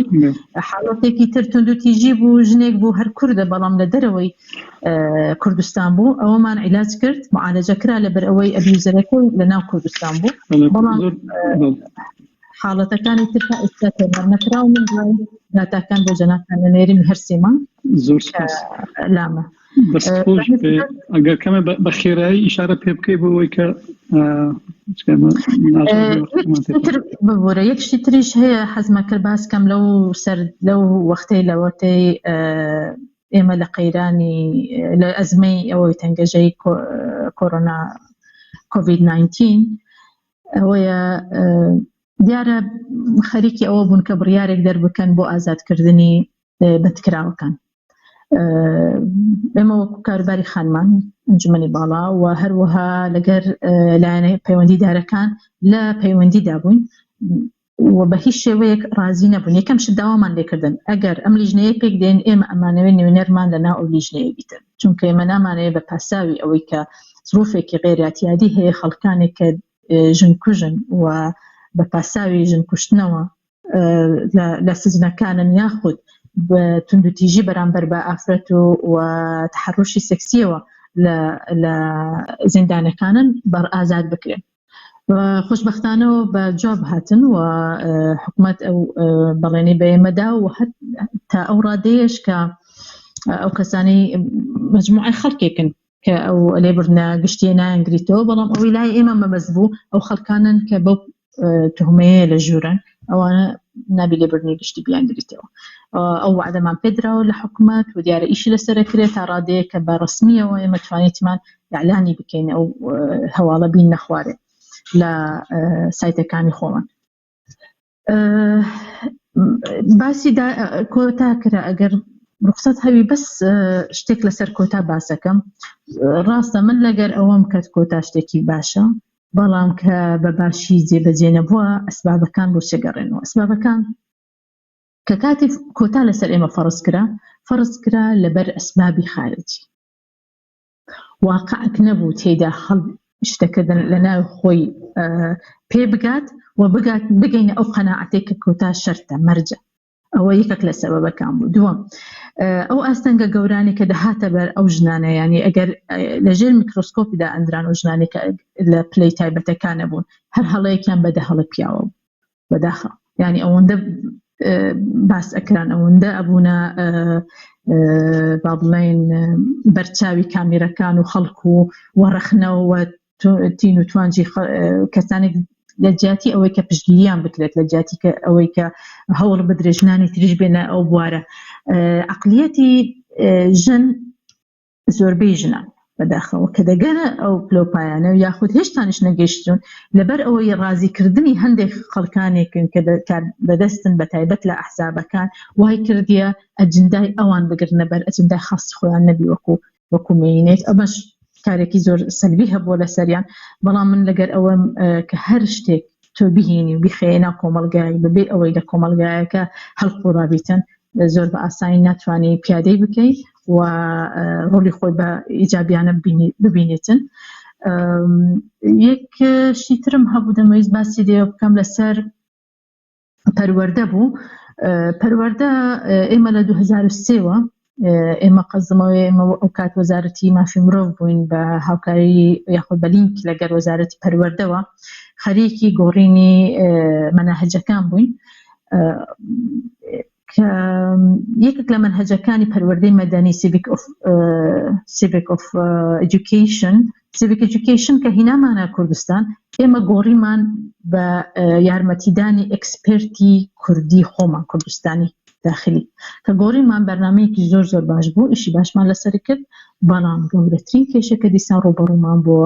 ڕوبەڕوومان بۆ لەلایەن مامۆستایەکان تێگەیاندنی ئەو جیلە بەو بنەمایانە یاخود بەو پەروەردەی مەدەنی بەو شێوازێک کە هەیە زۆر ئەستەم بوو، زۆر زەحمەت بوو. وای لێ هات پەروەردەی مەدەنی گۆڕدرا بوو بە دەرسێکی تر هیچ علاقەی بەسەر نە مەدەنیەتەوە هەیە نە پەروەردەوە. لە هەندێک دەرسەکان بووم بە دەرسی لاوەکی وەکو جاران چۆن ڕیاضە و ڕسم و شتیوا هەبوو ئەیان کرد دەرسی ئەوە و ئاخری کەم بە تایبەت ئەوەی کە ئامادەم کردێ بۆ کۆنفرانسەکەی فەڕەنسا چونکە ئەوێ داتاشتی زۆری تێدا. زۆر سوپاس، دەست خۆش بێت. ماخان فەرموو. زۆر سپاس. بەس بۆ ئەو قسەکەی ئەخیری خانزاد خان کاکسەرۆ کتێبێکی زۆر جوانی نووسیوە، دراسەیەکی جوانە لەسەر بەرزان و مێژووی بزوتنەوەی کۆمەڵایەتی کوردستان. پێم وایە گەر بیخوێنیتەوە جوابی زۆر لەو پرسیارانەت هەیەەوە. ینی من بۆ خۆم زۆر تەمەتوعم پێوە کرد کە خوێنەوە زۆر سوودیشم لێبینی و پێم تەرجیحەکەم بخوێنیتەوە گەر نەتخوێندرێتەوە. من لە کۆتاوە دەست پێ یەکەم هەر لەسەر داواکەی کاکسەرۆ بێت تێبگەین ئێمە یعنی ئەوە بزانین کە کۆتا استراتیژیەک نییە، کۆتا میکانیزمێکە کە بەکارهێنین بۆ بەشداری گروپێکی دیاریکرا و کێمە لێرە مەبەستمان ژنانە ژن بۆی بتوانێت لە ناوەندەکانی بڕیاریان لە دام و دەستگای جیا بەشدار بێ لەبەرەوەی ئاستی کۆمەلگا نەگەشتۆتە ئاستێک کە قەناعەتی هەبێ وەکو توانا سەیری خەڵک بکات دڵ بە بیهێنێتە ئەو جێگایانە ئیشکات لەبەرەوەی ئینسانە اختصاصی هەیە توانای هەیە. ئێمە لەسەر ئەساسی جنسەوە فەقەت سەیەکەین، بۆیە ناچارە بێت لەو کۆمەلگایانە پشت بۆ میکانیزمە ببەستێکە ئەم میکانیزمی کۆتایە لە کوردستانە بە نەتیجە سوودی زۆری گەیاندووە. ئەکید هەموو شتێکی تازە، هەموو میکانیزمێکی کە تازەکە دەستەکەین بە بەکارهێنانی فترەیەکی زەمەنی ئەوێت تا بردەوردە خۆی پێشەخات تا هەڵەکانی ئەبینین کە هەڵاکەین تیان نەکمی غەڵەت لە میکانیزمەکان یا غەڵەت لە سنووری بەکارهێنان و جێبەجێکردنەکەیەتی وردەوردە خۆمان پێشەخین. کۆمەلگای مرۆڤایەتی بەم شێوازەیە، بەڵام بێگومان لەوانەیە بەشێک لە خەلەلەکانی کە گەڕاوەتەوە کە ئێستا ملاحەزە لەسەری هەیە عیلاقەی بە سیستمەکە خۆی نیە، عیلاقەی بە ذهنیەتی ئێمە هەیە، ذهنیەتی ئەحزابی سیاسی هەیە کە کێ ئەباوە پەرلەمان، ذهنیەتی ئەحزابی هەیە کێ داهانێت کە بۆ نمونە لەناو حیزبی ئەلفا دەیان ژنی بەتوانە هەیە بەس بۆچی ئەو ژنە دانان؟ یعنی پێم وایە عیلاقەی بە ذهنیەتەوە نەک میکانیزمەکە. ئەگەر ئێمە سەیری نەتیجەکەی بکەین لە نەتیجەی کۆتایە سەیرەکەین تەنها لە ئەنجومەنە هەڵبژێردراوەکانە ژن حزورێکی گەورەی هەیە. هەرگەر سەیری کۆتا بکەین لەناو ئەحزابی سیاسی قیادەی ئەحزابی سیاسیە ژن حزوری پیا بووە لە ماوەی ساڵانی ڕابردووە، چونکە لە نەتیجەی پێشکەوتنی بزوتنەوەی فێمینیستی لە کوردستان و تێکۆشانی ئەو ژنانەی کە ئەندامی ئەحزابە سیاسیەکان و بەشێکن لە بزوتنەوەی فێمینیستی سەیرەکەی بۆ زەختە و هەوڵ و تێکۆشانی لەناو حیزبەکانی خۆیانە کردویانە. ئێستا لە هەموو حیزبە سیاسیەکانە کۆتای هەیە بۆ ژنان لە 125 دەست پێکە تا ئەگاتە 130 لە هەندێک حیزب سەیرێکی کۆمەڵێک ژنی زۆر بەتوانا دەرکەوت. بەبێ وەشمان لەبیر نەچێ سوودەکانی کۆتا کۆمەڵێک ژنی زۆر بەتوانا لە کوردستانە دەرکەوت. پێشتر نەمانەزانی، پێشتر کۆمەلگانی نەزانی ئەم کەسانە هەیە. ئەوە تا لە نەتیجەی ئەوە سێ وەزیری زۆر باشمان هەیە کە ژنن، سەرۆکایەتی پەرلەمان زۆر ژنی باشی تایە، لە ئەحزابی سیاسی قیادەی ئەحزابی سیاسی زۆر ژنی بەتوانا دەرکەوتووە. بەڵام معنای ئەوە نیە ئالەتی جێبەجێکردنەکە تا ئێستا خەلەلی زۆری تیانێ پێویستە کا بردەوردە خۆی تەطبیقکە. من ئەمە ڕەبتەکەم بەوەی بۆ بە مەسەلەی کۆرونا و تەسیری لەسەر ژن. ئەگەر ئێمە کۆتا لەناو حکوومەتیش هەبوایە لەناو ئەنجومەنی تەنفیزی شەمان وایە، هەڵبەتە ئێستا هەموو ئیجراعاتانی بۆ ڕوبەڕووبوونەوەی کۆرونا گیراوەتە بەر وجودی ژنتیایە. ئێستا حزورەکە نەوعێکی تر بوو، حتا نەتیجەکەی جۆرێکی ترەوە بوو یەمە سەر مەسەلەی تونوتیژی ئەمانە. بۆ ئەگەر سەیری وە بکەین لە حکوومەتە لە کێ حکوومەت بەڕێوە ئەبا، ئێمە سیستمی سیاسیمان بۆ جۆرە دەسەڵات لە دەستی گروپێکی زۆر بچکۆلایە دائیمە دوو کەس سێ کەس سەرۆکی حکوومەت و جێگرەکە و وەزیری ناوخۆ بۆ نمونە بێتە سەرۆکایەتی هەرێم بە هەمان ژن حزوری نیەتیایە. بۆیە سەیرەکەین لەناو سیاسەتی ئەوانەیە لەناو تەفاسیلی ئیشکردنیانە قضیەی ژن قضیە نیوەی کۆمەلگا ڕەنگی نایەوەتەوە. بۆیە ئێمە ئیش بۆ ئەوەکەین کە هەمومان پێکەوە ئەوانەی کە ئیشەکەین لە بواری ژنانە کە کۆتا ئەسڵان ڕەنگ باتەوە نەکلا ببرێ، ڕەنگ باتەوە بۆ ناو حکوومەت بۆ ناو ئەنجومەن جێبەجێکردنەکان. ئەگەر ڕەتی بکەین بە کۆرۆناوە زۆر بە سەریعی پیاچێن خەلی ئەزمەکە دروست بووە لە هەموو پارێزگاکانە. ئایا ژنی تێ هەیە؟ هیچ کەسمان ژن نبینین تا هەبێ. بۆیە ئەگەر هەبوایە لە حکوومەتە ژن هەبوایە یان حکوومەتەکە سیاسەتیف بوایە بەرامبەر بەسەرەی ژن ئەسڵەن ئەبوایە لەناو هەموو خەلیەی ئەزمەیە ئەبوایە نوێنەری ئەنجومەنی خانمان هەبوایە، ئەبوایە وەزارەتی کاروباری کۆمەڵایەتی وەزیر ئەبوایە لەناو بەڕێی من ئەبوایە وەزیری کاروباری کۆمەڵایەتی کە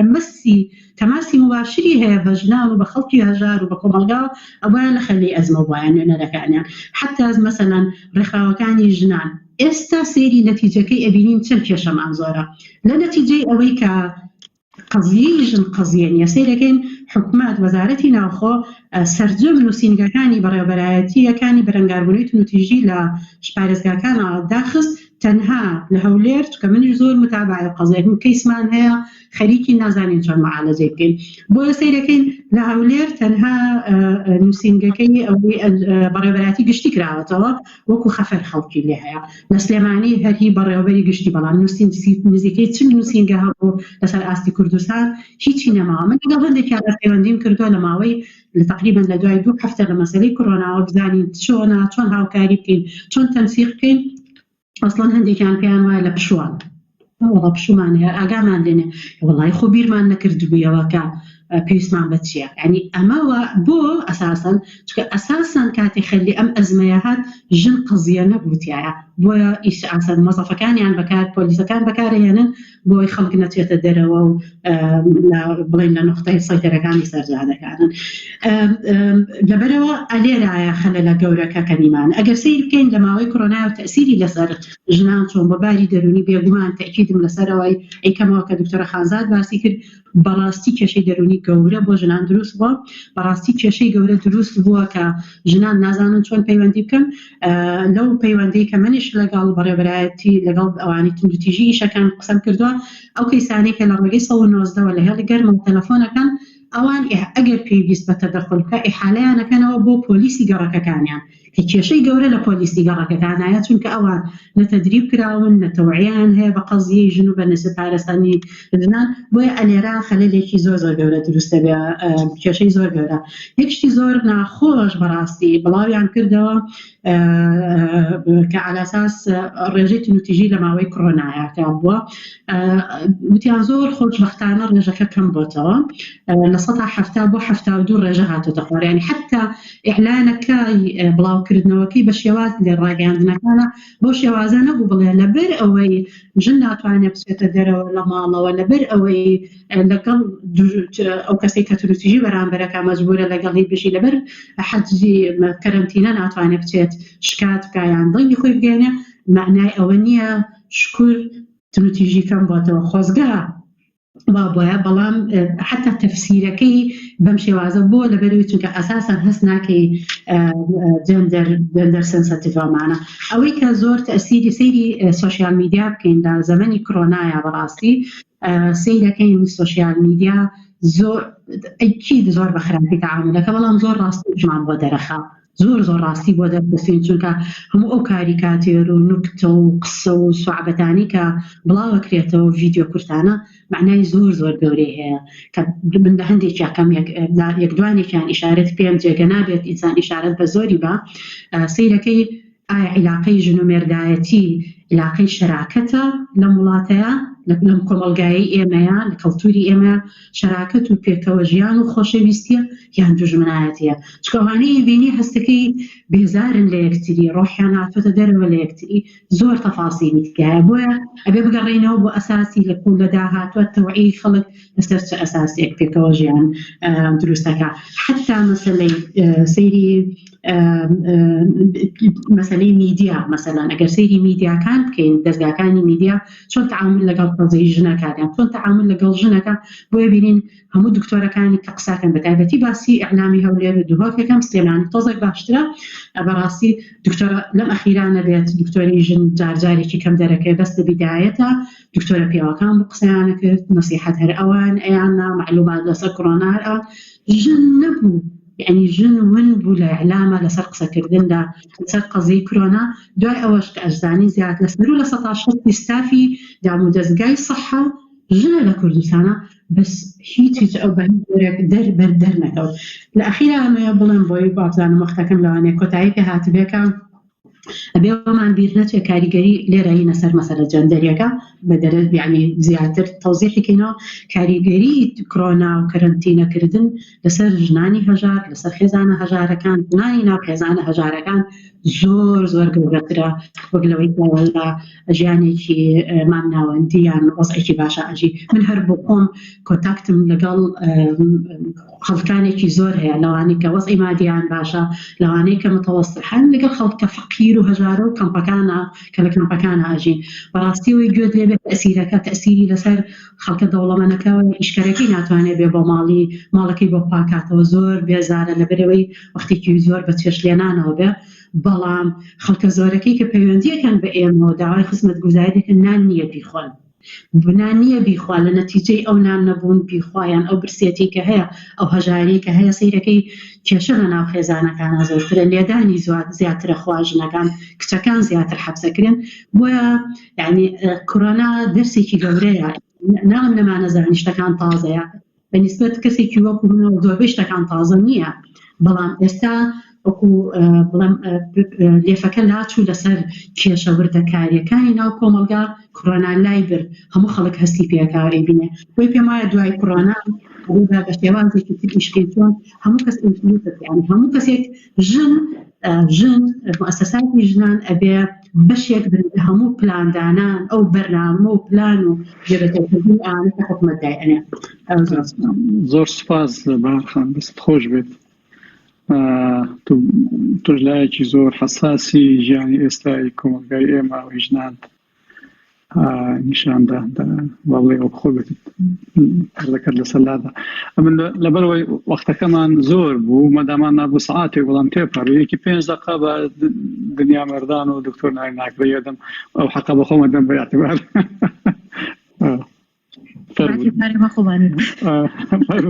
دنیا خان تۆ زۆر سپاس کاکەگیان من هەوڵێم زۆر سریع هینکەم لەوێ وەریەگرم کە بەهەرخان باسی حاڵ وەزعی ئێستای ژنانی کرد لەناو میدیایە و لەناو سوشیال میدیا ئەمە سەرنجتان بۆ لای شتێک ڕاکێشم کە هەوڵێم ئینشاڵڵا دوایم وەزعە هەر بە هارد کۆپی بۆ ئەنجومەنی باڵای خانمان و بۆ ئەنستۆ شیرینەکەی خۆمان و هەروەها بۆ ڕێکخراوی ئێمەش بە هارد کۆپی بهێنمە بەردەستان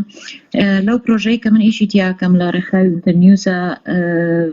لەسەر مەسەلەی جەندەر ئیکواڵیتی و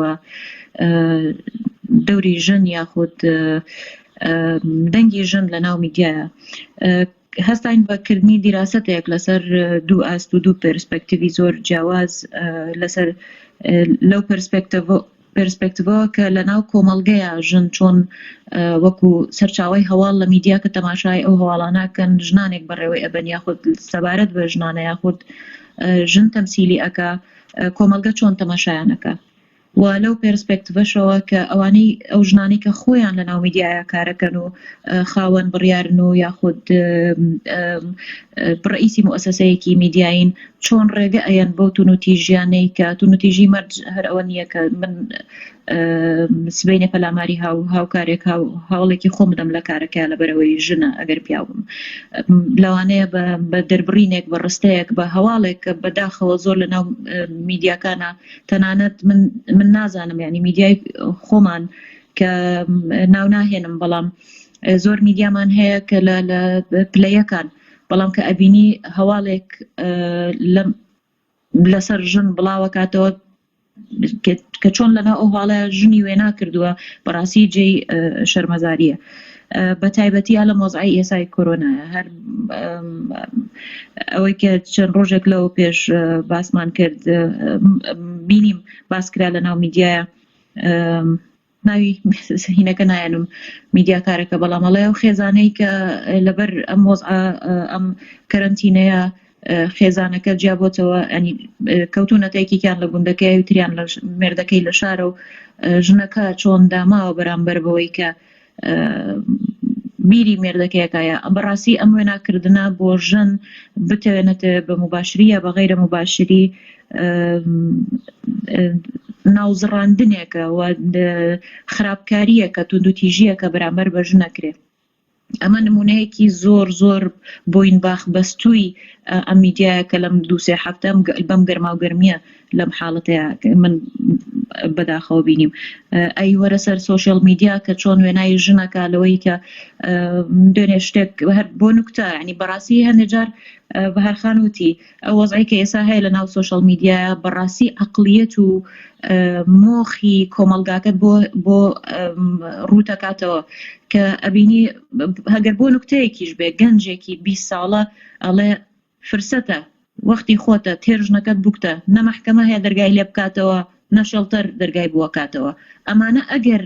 بۆ سوعبەتیش بێ بەڕاستی مؤشرات و ئیندیکەیتەری زۆر خەتەرن کە تۆ ببینی جیلێک تۆ چاوەڕێی لێ ئەەکەی ئەوانەی کە ڕۆشتووە وازی لێ بێنەکە بەدەست کۆمەڵێ بیر و باوەڕی کۆمەڵایەتی و تەقلیدی و عەشایری و گیری خواردەوە بەڵام ئەمەی کە ئێستا جیل و پەروەردەی سەردەمی سۆشال میدیا و ئەلکترۆنیاتە ئاوا قسەت بۆ بکە ئەمە بەڕاستی ئیندیکەیتەرێکی زۆر خەتەرناکە. باسی ئەوە کرا کە لە ئیجراعاتی حکوومەت بۆ کەیسانەی تونوتیژی بەڕاستی من چەند ئارتیکڵێکم خوێندەوە لە هەر لە خلالی هەفتەی ڕابردووە کە لە 90 شتێک ڕێژەی تونوتیژی لە وڵاتی ئێران بەرز بۆتەوە لە وڵاتی تونس 5 بەرامبەر بەو تونوتیژیە بەو داتایی کە ساڵانە هەیانە بەس لە فترەیەم کرد ئەم کۆڤید 19 5 بەرامبەر بەرز بۆتەوە. نازانم مەگەر دکتۆرە خانزاد ئەو داتایانەمان لەگەڵا شێر بکەم زۆر مەمنونە بم. لە هەرێمی کوردستان من هیچ داتایەکی ئاوا بڵین ڕسمی یا فەرمیم بەدەست نەگەیشتۆ بەڕاستی هەر ئەوەیە کە لێرە و لەوێ باسەکرێ. لە وڵاتێکی وەکو مەسر ساڵانە 7 ملیۆن و 800 شتێک ژن تونوتیژی بەرامبەرەکرێ کە لەم وەزعی ئێستاە ئەو 7 ملیۆنە بووە بە 12 ملیۆن. يعني ئەمانە هەموو ڕقەمن ئەمانە هەموو مؤشراتی زۆر خەتەرناکن. ئیجراعاتی عملی ئەگەر من کاربەدەستێکی ئەو حکوومەتە بوومایە ئەگەر اعتیبارێکم بۆ ژن وەکو پێکهاتەیەکی ئەساسی وەکو دەرەجەیەکێک بکردا لەناو ئەم ئینە پێشەوەی ئەم کە بیر لەوە بکەمەوە دەمامک و چی وەکو شاریکی کۆمەڵایەتی بەسەر خەڵکەکەی بڵاو بکەمەوە بیرم لەوەشە کردەوە کە بەڕاستی وەکو ئیجراعێکی عملی 4 ڕۆژێکی کەرەنتینەش لە شوێنێکا بۆ ئەو ژنانە تەرخان بکەم کە دووچاری تونوتیژیە بن بەر لەوەی بیانگەێنمە شەڵتەرەکان. ئەمە ئەکرێ بەسیترین ئیجراعێک بێ کە حکوومەت ئەبوو بیخاتە بەرنامە و پلانی خۆیەوە. تەسیراتی ببورە کاکسەرۆ هەندێکی دیگەش تەسیراتی کۆرۆنا لەسەر وەزعی ژنان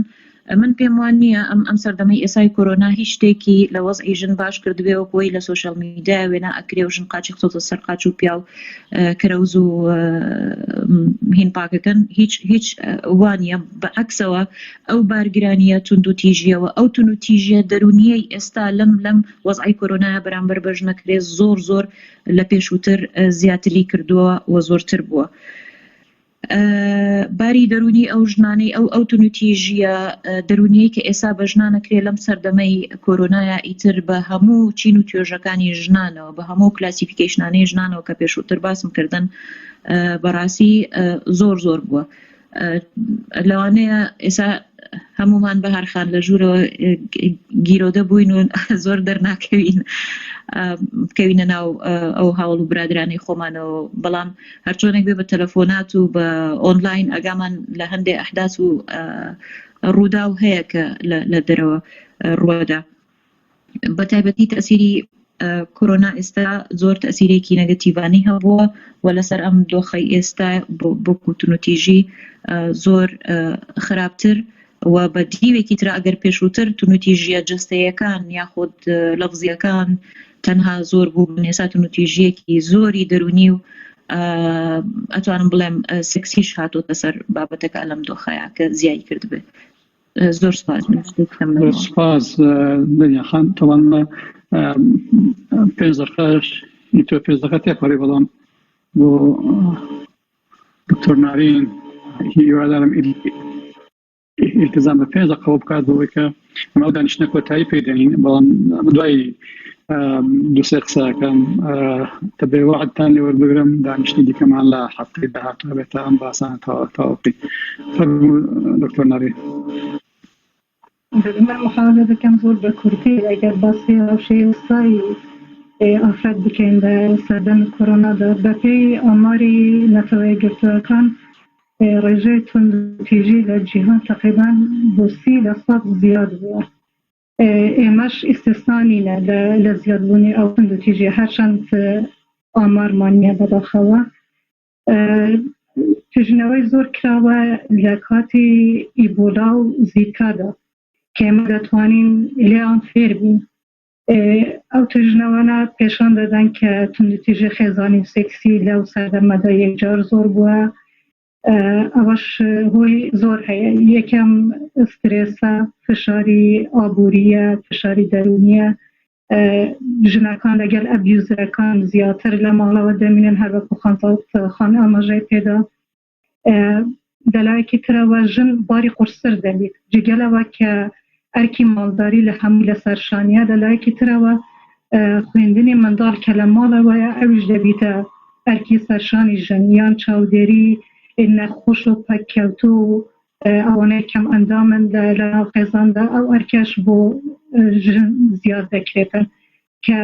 باری قورسر دەبیت باری دەرونی ژن زۆر تێک دەچیت لە سەردەمەدا بۆ ئەوەی کە هەم سترێسی زۆرە هەمیش ئەرکی هەم ناوماڵ و هەم ئەرکی تری بۆی زیاد دەبیتن لەلایەکی ترەوە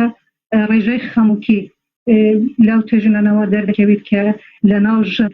بە تایبەت زۆر زیاترە لە ئیپیا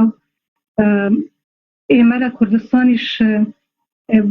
حسب ئەو باری ئابووری کە هەیە ئەو توندوتیژیە کە لە ناو خێزاندا بەداخەوە هەر وەکو دنیاخان ئاماژەی پێدا شەرط نییە جەسەدی یان سێکسی یان ئەو بیت احتمالە زۆر جار بە وشەیەک بە وشەنیگایەک ئەو تاثیراتانە لەسەر ژن تاثیراتی زۆری هەبیتن و باری دەرونی زۆر خراپتر بکەتن ئەوانە هەموو کێشانە لە سەردەمەدا بەس بەداخەوە هەر وەکو بەهارخانیش ئاماژەی پێدا چونکە لەو ژنانەدا ڕۆلی ژن کەم بووە کە بزانن مشکلەی ئافرەت لەو سەردەمەدا چ دەبیتن و دەبێت چی بۆ بکرێتن کێشەیەکی تر کە لەو توێژینەوە دەرچووە ئەوەیە کە ژمارەیەکی زۆر لە ژنان لە کاتی منداڵبوون گیانیان لە دەستەوە ئەوەش بەهۆی ئەوەی کە ئیمکاناتی پزیشکی زیاتر خراینە بۆ ئەوەی کە ڕوبەرۆی پەتالکە ببنەوە بۆیە ئەوەش کێشەیەکە کە دەبێ وەزارەتی تەندروستی بیری لێ بکاتەوە مەسەلەی توندوتیژی دژی ئافرەت لە ناو ماڵدا کە نەتوانیت سکالا تۆمار بکات و بە هانایەوە بچن ئەوە نەبەس تەسیر لەسەر ئافرەتێکە تەسیر لە منداڵەکانیش دەکرێت لە درێژخایەندا چونکە منداڵیش ئێستا لە ماڵدانە و شاهدی ئەوازانە زیاتر لە جاران لایەکی ترەوە باری ئابووری ژنەکان بەپێی ئامار 11% خێزانەکانی ئێمە سەرۆک خێزانەکان ئافرەتن 20% ئەوان لە تەمەنی 20 تا 24 ساڵینە ئەوانی تریش سەروی 65 ساڵن ئەوانە ئەو هەردوو گروپی تەمەنی هەردوو لە ریسک زۆنی ئەوەدانە کە نەتوانن ئاسی خوندەوەریشیان کەمە بەپێی داتا ئیتر ئەوانە باری ئابووریشیان زۆر خراپن سەرڕای ئەوەی کە باری دەرونی و تەندروستیان تێک دەچیتن بۆیە دەبێ پلانێک هەبیتن بۆ دەستنیشانکردنی ئەو گرۆپە و بۆ یارمەتیدانیان ئەگەر بکرێتن پێشنیار دەکەم کە ئەوە پلانێک بیتن لە لای حکوومەتەوە بۆ یارمەتیدانی ئەو ژنانە کە سەرۆک خێزانە زۆر بەشیان منداڵیشیان هەیە بەێ وەڵامە پرسیارێکیشم هەبوو لە دکتۆر خانزاد ئەگەر کات هەبیت بۆ وەڵامدانەوە ڕەوشی ژنان لە ناو زیندانەکاندا چۆنە و لە پرتوکێکیشدا کە لەسەر فێسبووکی جنابتن دیت لەسەر مادەی هۆشبەر بەداخەوە بەدەستم نەکەتەوە کە بیخوێنەوە دەست پرسیار ئەوە ئایا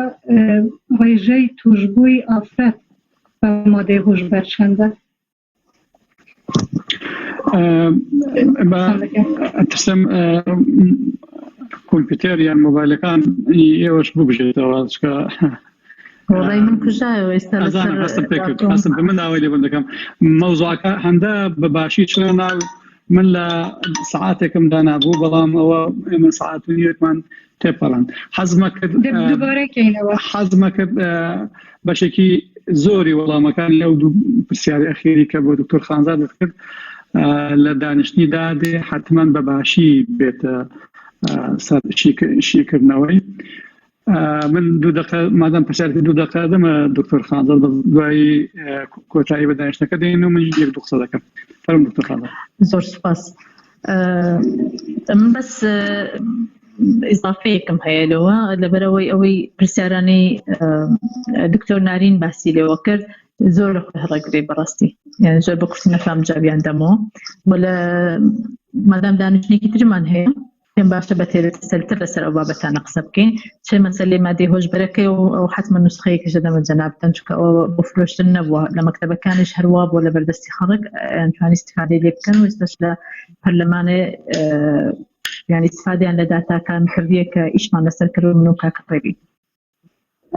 سەبارەت بە توندوتیژی و پێشبینیکردنی بارودۆخ لە دوای کۆرۆنا بەڕاستی لەبەرەوەی بەداتەمان نییە ناتوانین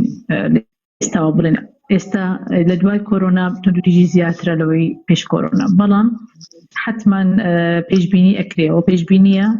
نامەوێت لەسەر پێشبینیەکان ئیشت بکەمێ بەتاتەوە بە زانیاریەکان زانیاری تەواو مەزبوط بدەین، بەس ئەوەی کە جێ دڵخۆشیە و هەمووشمان هەستمان پێی کرد ئەوەیە کە حکوومەت بە شێوەی گشتی و خودی سەرۆکی حکوومەت جنابی کاک مسرور بارزانی هەم لە بەرنامەکاری خۆی کە لە پەرلەمان پێشکەشی کرد لە پشتگیری ژن و پشتگیری ئافرەتان و پشتگیری بەرنامەی کسانی جەندەری و بەرەنگاربوونەوەی هەموو نەوع توندوتیژێک دژ بە ئافرەت زۆر بە جددیانە ئیش لەسەر ئەو بابەتە ئەکاتن ئەوەی کە من ئاگادارم و زۆر بە جددیانە بەرنامەدا ڕژتنی کردێ لەسەر ئەو بابەتە، ئەوە جێی زۆر دڵخۆشیە و ئەوە بە ئێوە ڕاگەینم کە حتما لە دوای کۆرۆنا و بارودۆخەکە ئاسایی بێتەوە ئەوە لە پلانەکانی ئێمە کە ئەنجومەنی باڵای خانمە بەدی ئەکرێتن و ڕەنگە داتەوە و باشی لێوە ئەکەین، چونکە حتما جێتان لێبوو بوو پێشتر باسی لەوە ئەکرا کە کاروباری خانمان ئەسڵان نەمینێتن یاخود زۆر بچوو بکرێتەوە کەچی پێداگیری جەنابیان بوو ئەبێ کاراتریش ئیش بکرێ و ئەبێ ببێ بە دامەزراوەی و بە دامەزراویکردنی ئەم ئەنجومەنە لە ڕێگای یاسایەک دابنرەوە ئێمە لەسەر ڕەشنووسی یاساکەش ئیشمان کردی ئەمە جێ دڵخۆشیە و هەروەها لە ئیشەکانیش ئەبینین یعنی ئەو حکومەتە تۆزێک فەرقێکی هەیە لە مەسەلەی جددیەت لە ئیشەکان بە دوواداچوون مەسەلەی چاکسازی ئەوەی لە کۆرۆناش کرا ئەزمەیەکی لە ناکاو بوو ئەزمەیەکی عالەمی بوو کە زۆر لە وڵاتانی پێشکەوتو نەیانتوانی یاخود دەست بەکار نەبوون بۆ ئەو پرۆسەیەی کە پرۆسەی پاراستن وەکو کە ئەمە کردمە وەکو حکومەت ئەوە دێ دڵخۆشکەریە وە زێ دڵخۆشی و تەسەوڕش دەکەم کە لە ئەنجومەنی باڵای خانمان و لە دوای ئەوەی کە یاساکە لە پەرلەمان دەرەچێت ئەتوانین لە زۆر بابەتەکان هاوکار بین بەیەکەوە لەگە کۆمەڵگەی مەدەنی لەگەر ئێوە ڕۆشنبیران خەڵکانی دووسۆز خەڵکانی بیرکراوە ئەوانەی کە بەڕاستی بناغی یەکەمی ئەو شتانەی کارانەیاندانەوە ئێمە ئێستا لەسەرەوانە ئەڕۆین دیسان جارێکی تر بێکەوە هاوکار بین و ئیشی باش بکەین ئەو خەونانی ئێمە چەند ساڵێکە ئیبینین ئەوە هەندێکیان جێبەجێ بوو لەوانەی پێشتر خەون بووین ئێستا خەمی زیاترمان هەیەمانەوێ بخەینە بواری کاراکردن و ئیشکردن و پراکتیکەوە بە نسبەت مەسەلەی پەروەردەکەش حتما جوابی نارینخانە دەمەوە لە دانیشتێکی تربی یاخود دانیشتێکی تایبەتیش بی بەچاوان زۆر سوپاسان دەکەم زۆر سوپاس تایبەت بوو کاکسەکەش من زۆر سوپاسی هەر چوارتان دەکەم هەر چوار زۆر مەراسی بۆ من مفاجئە نەبوو بەڵام گەلێک خۆشحاڵی کردم کە بەو تەفاسیلی وردی بارودۆخی کوردستان شارەزانە و ڕوانگای هەندەڕون و بە هەدەفتان هەیە بۆەوەی کە چ نخبەی ڕۆشنبیر بێت چ نخبەی سیاسی بێت کە مؤثر لە وڵاتە حقیقەتەکان بزانن و بێتە مادەیەکی ڕۆشنبیریش بۆ تێکڕای کۆمەڵگاکە ناتوانم لەوەدا بۆ جارێکی دیکەش خۆشحاڵی خۆم بشارمەوە من لەمەوە گرنگ بووکە لەسەر کێشەی ژنەکانی ئێزیدی وەلەو بە ملحقی ئەوانیشەوە ژنانی پێکهاتەکانی دینی و قەومی دیکەشەوە قسە بکەین لە دانیشتنی داهاتوو قسەی لەسەر دەکەین بە تایبەتی مەسەلەی مناڵی بێباوکی ژنە بە کۆیلەکراوەکانی ACD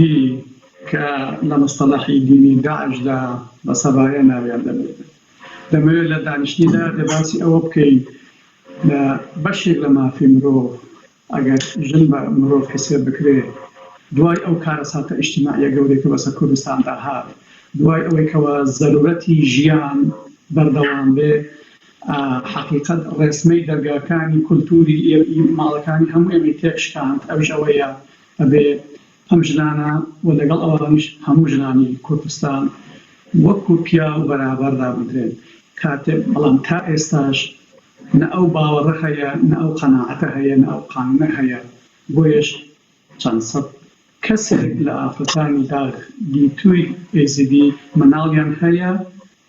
بەو حاڵێک کە تووشیان بەڵام ئەم مناڵانە تاکو ئێستا بێ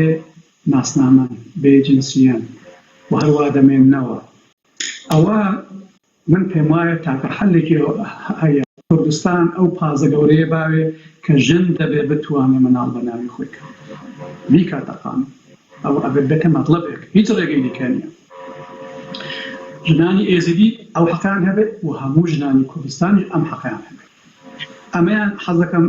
مناقەشە و یانە باسی داهاتوومان بێ جاباری کەمپەکان مناڵ و ژن لە کەمپەکانی چ ACD چ کەمپەکانی تر بارودۆخیان چ ئەو گرفتانی کە باستان کردن و این نوێش کرد نەتیجەی کۆڕۆنا هاتووە من نیش وەکو ئێوە ئەزانم لە هەر وڵاتێک مەوزوعێک سکانەکەی بە خەتی ڕاست ڕۆیشت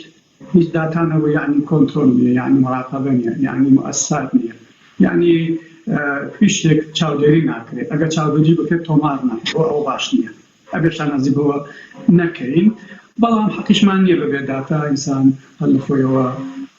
ئەفکار بینا بکات بۆیە ماندووبوونێکی زۆر لە پێش ئێوە لە پێش هەموومانە من چاوەڕوانم کە لە دانیشتنیدا هەفتەی داهاتووماندا چ ڕۆژێک بۆ ئێوە مناسب بوو سەعاتێکی دیکە تەرخان دەکەین زۆر شانازتان پێوە دەکەم زۆر خۆشحاڵم و زۆر خۆشحاڵم جارێکتر بەوەی کە کەسانی و پێوە لە کۆمەلگای کوردستاندا هەبێن هیوادارم کە ئەو نمونانە یەکجا زۆرن بەڵام بێشانسی من بێکە ناناسم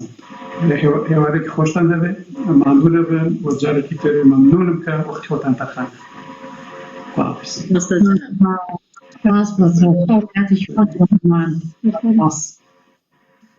دەستان خۆش بێ زۆر سپاس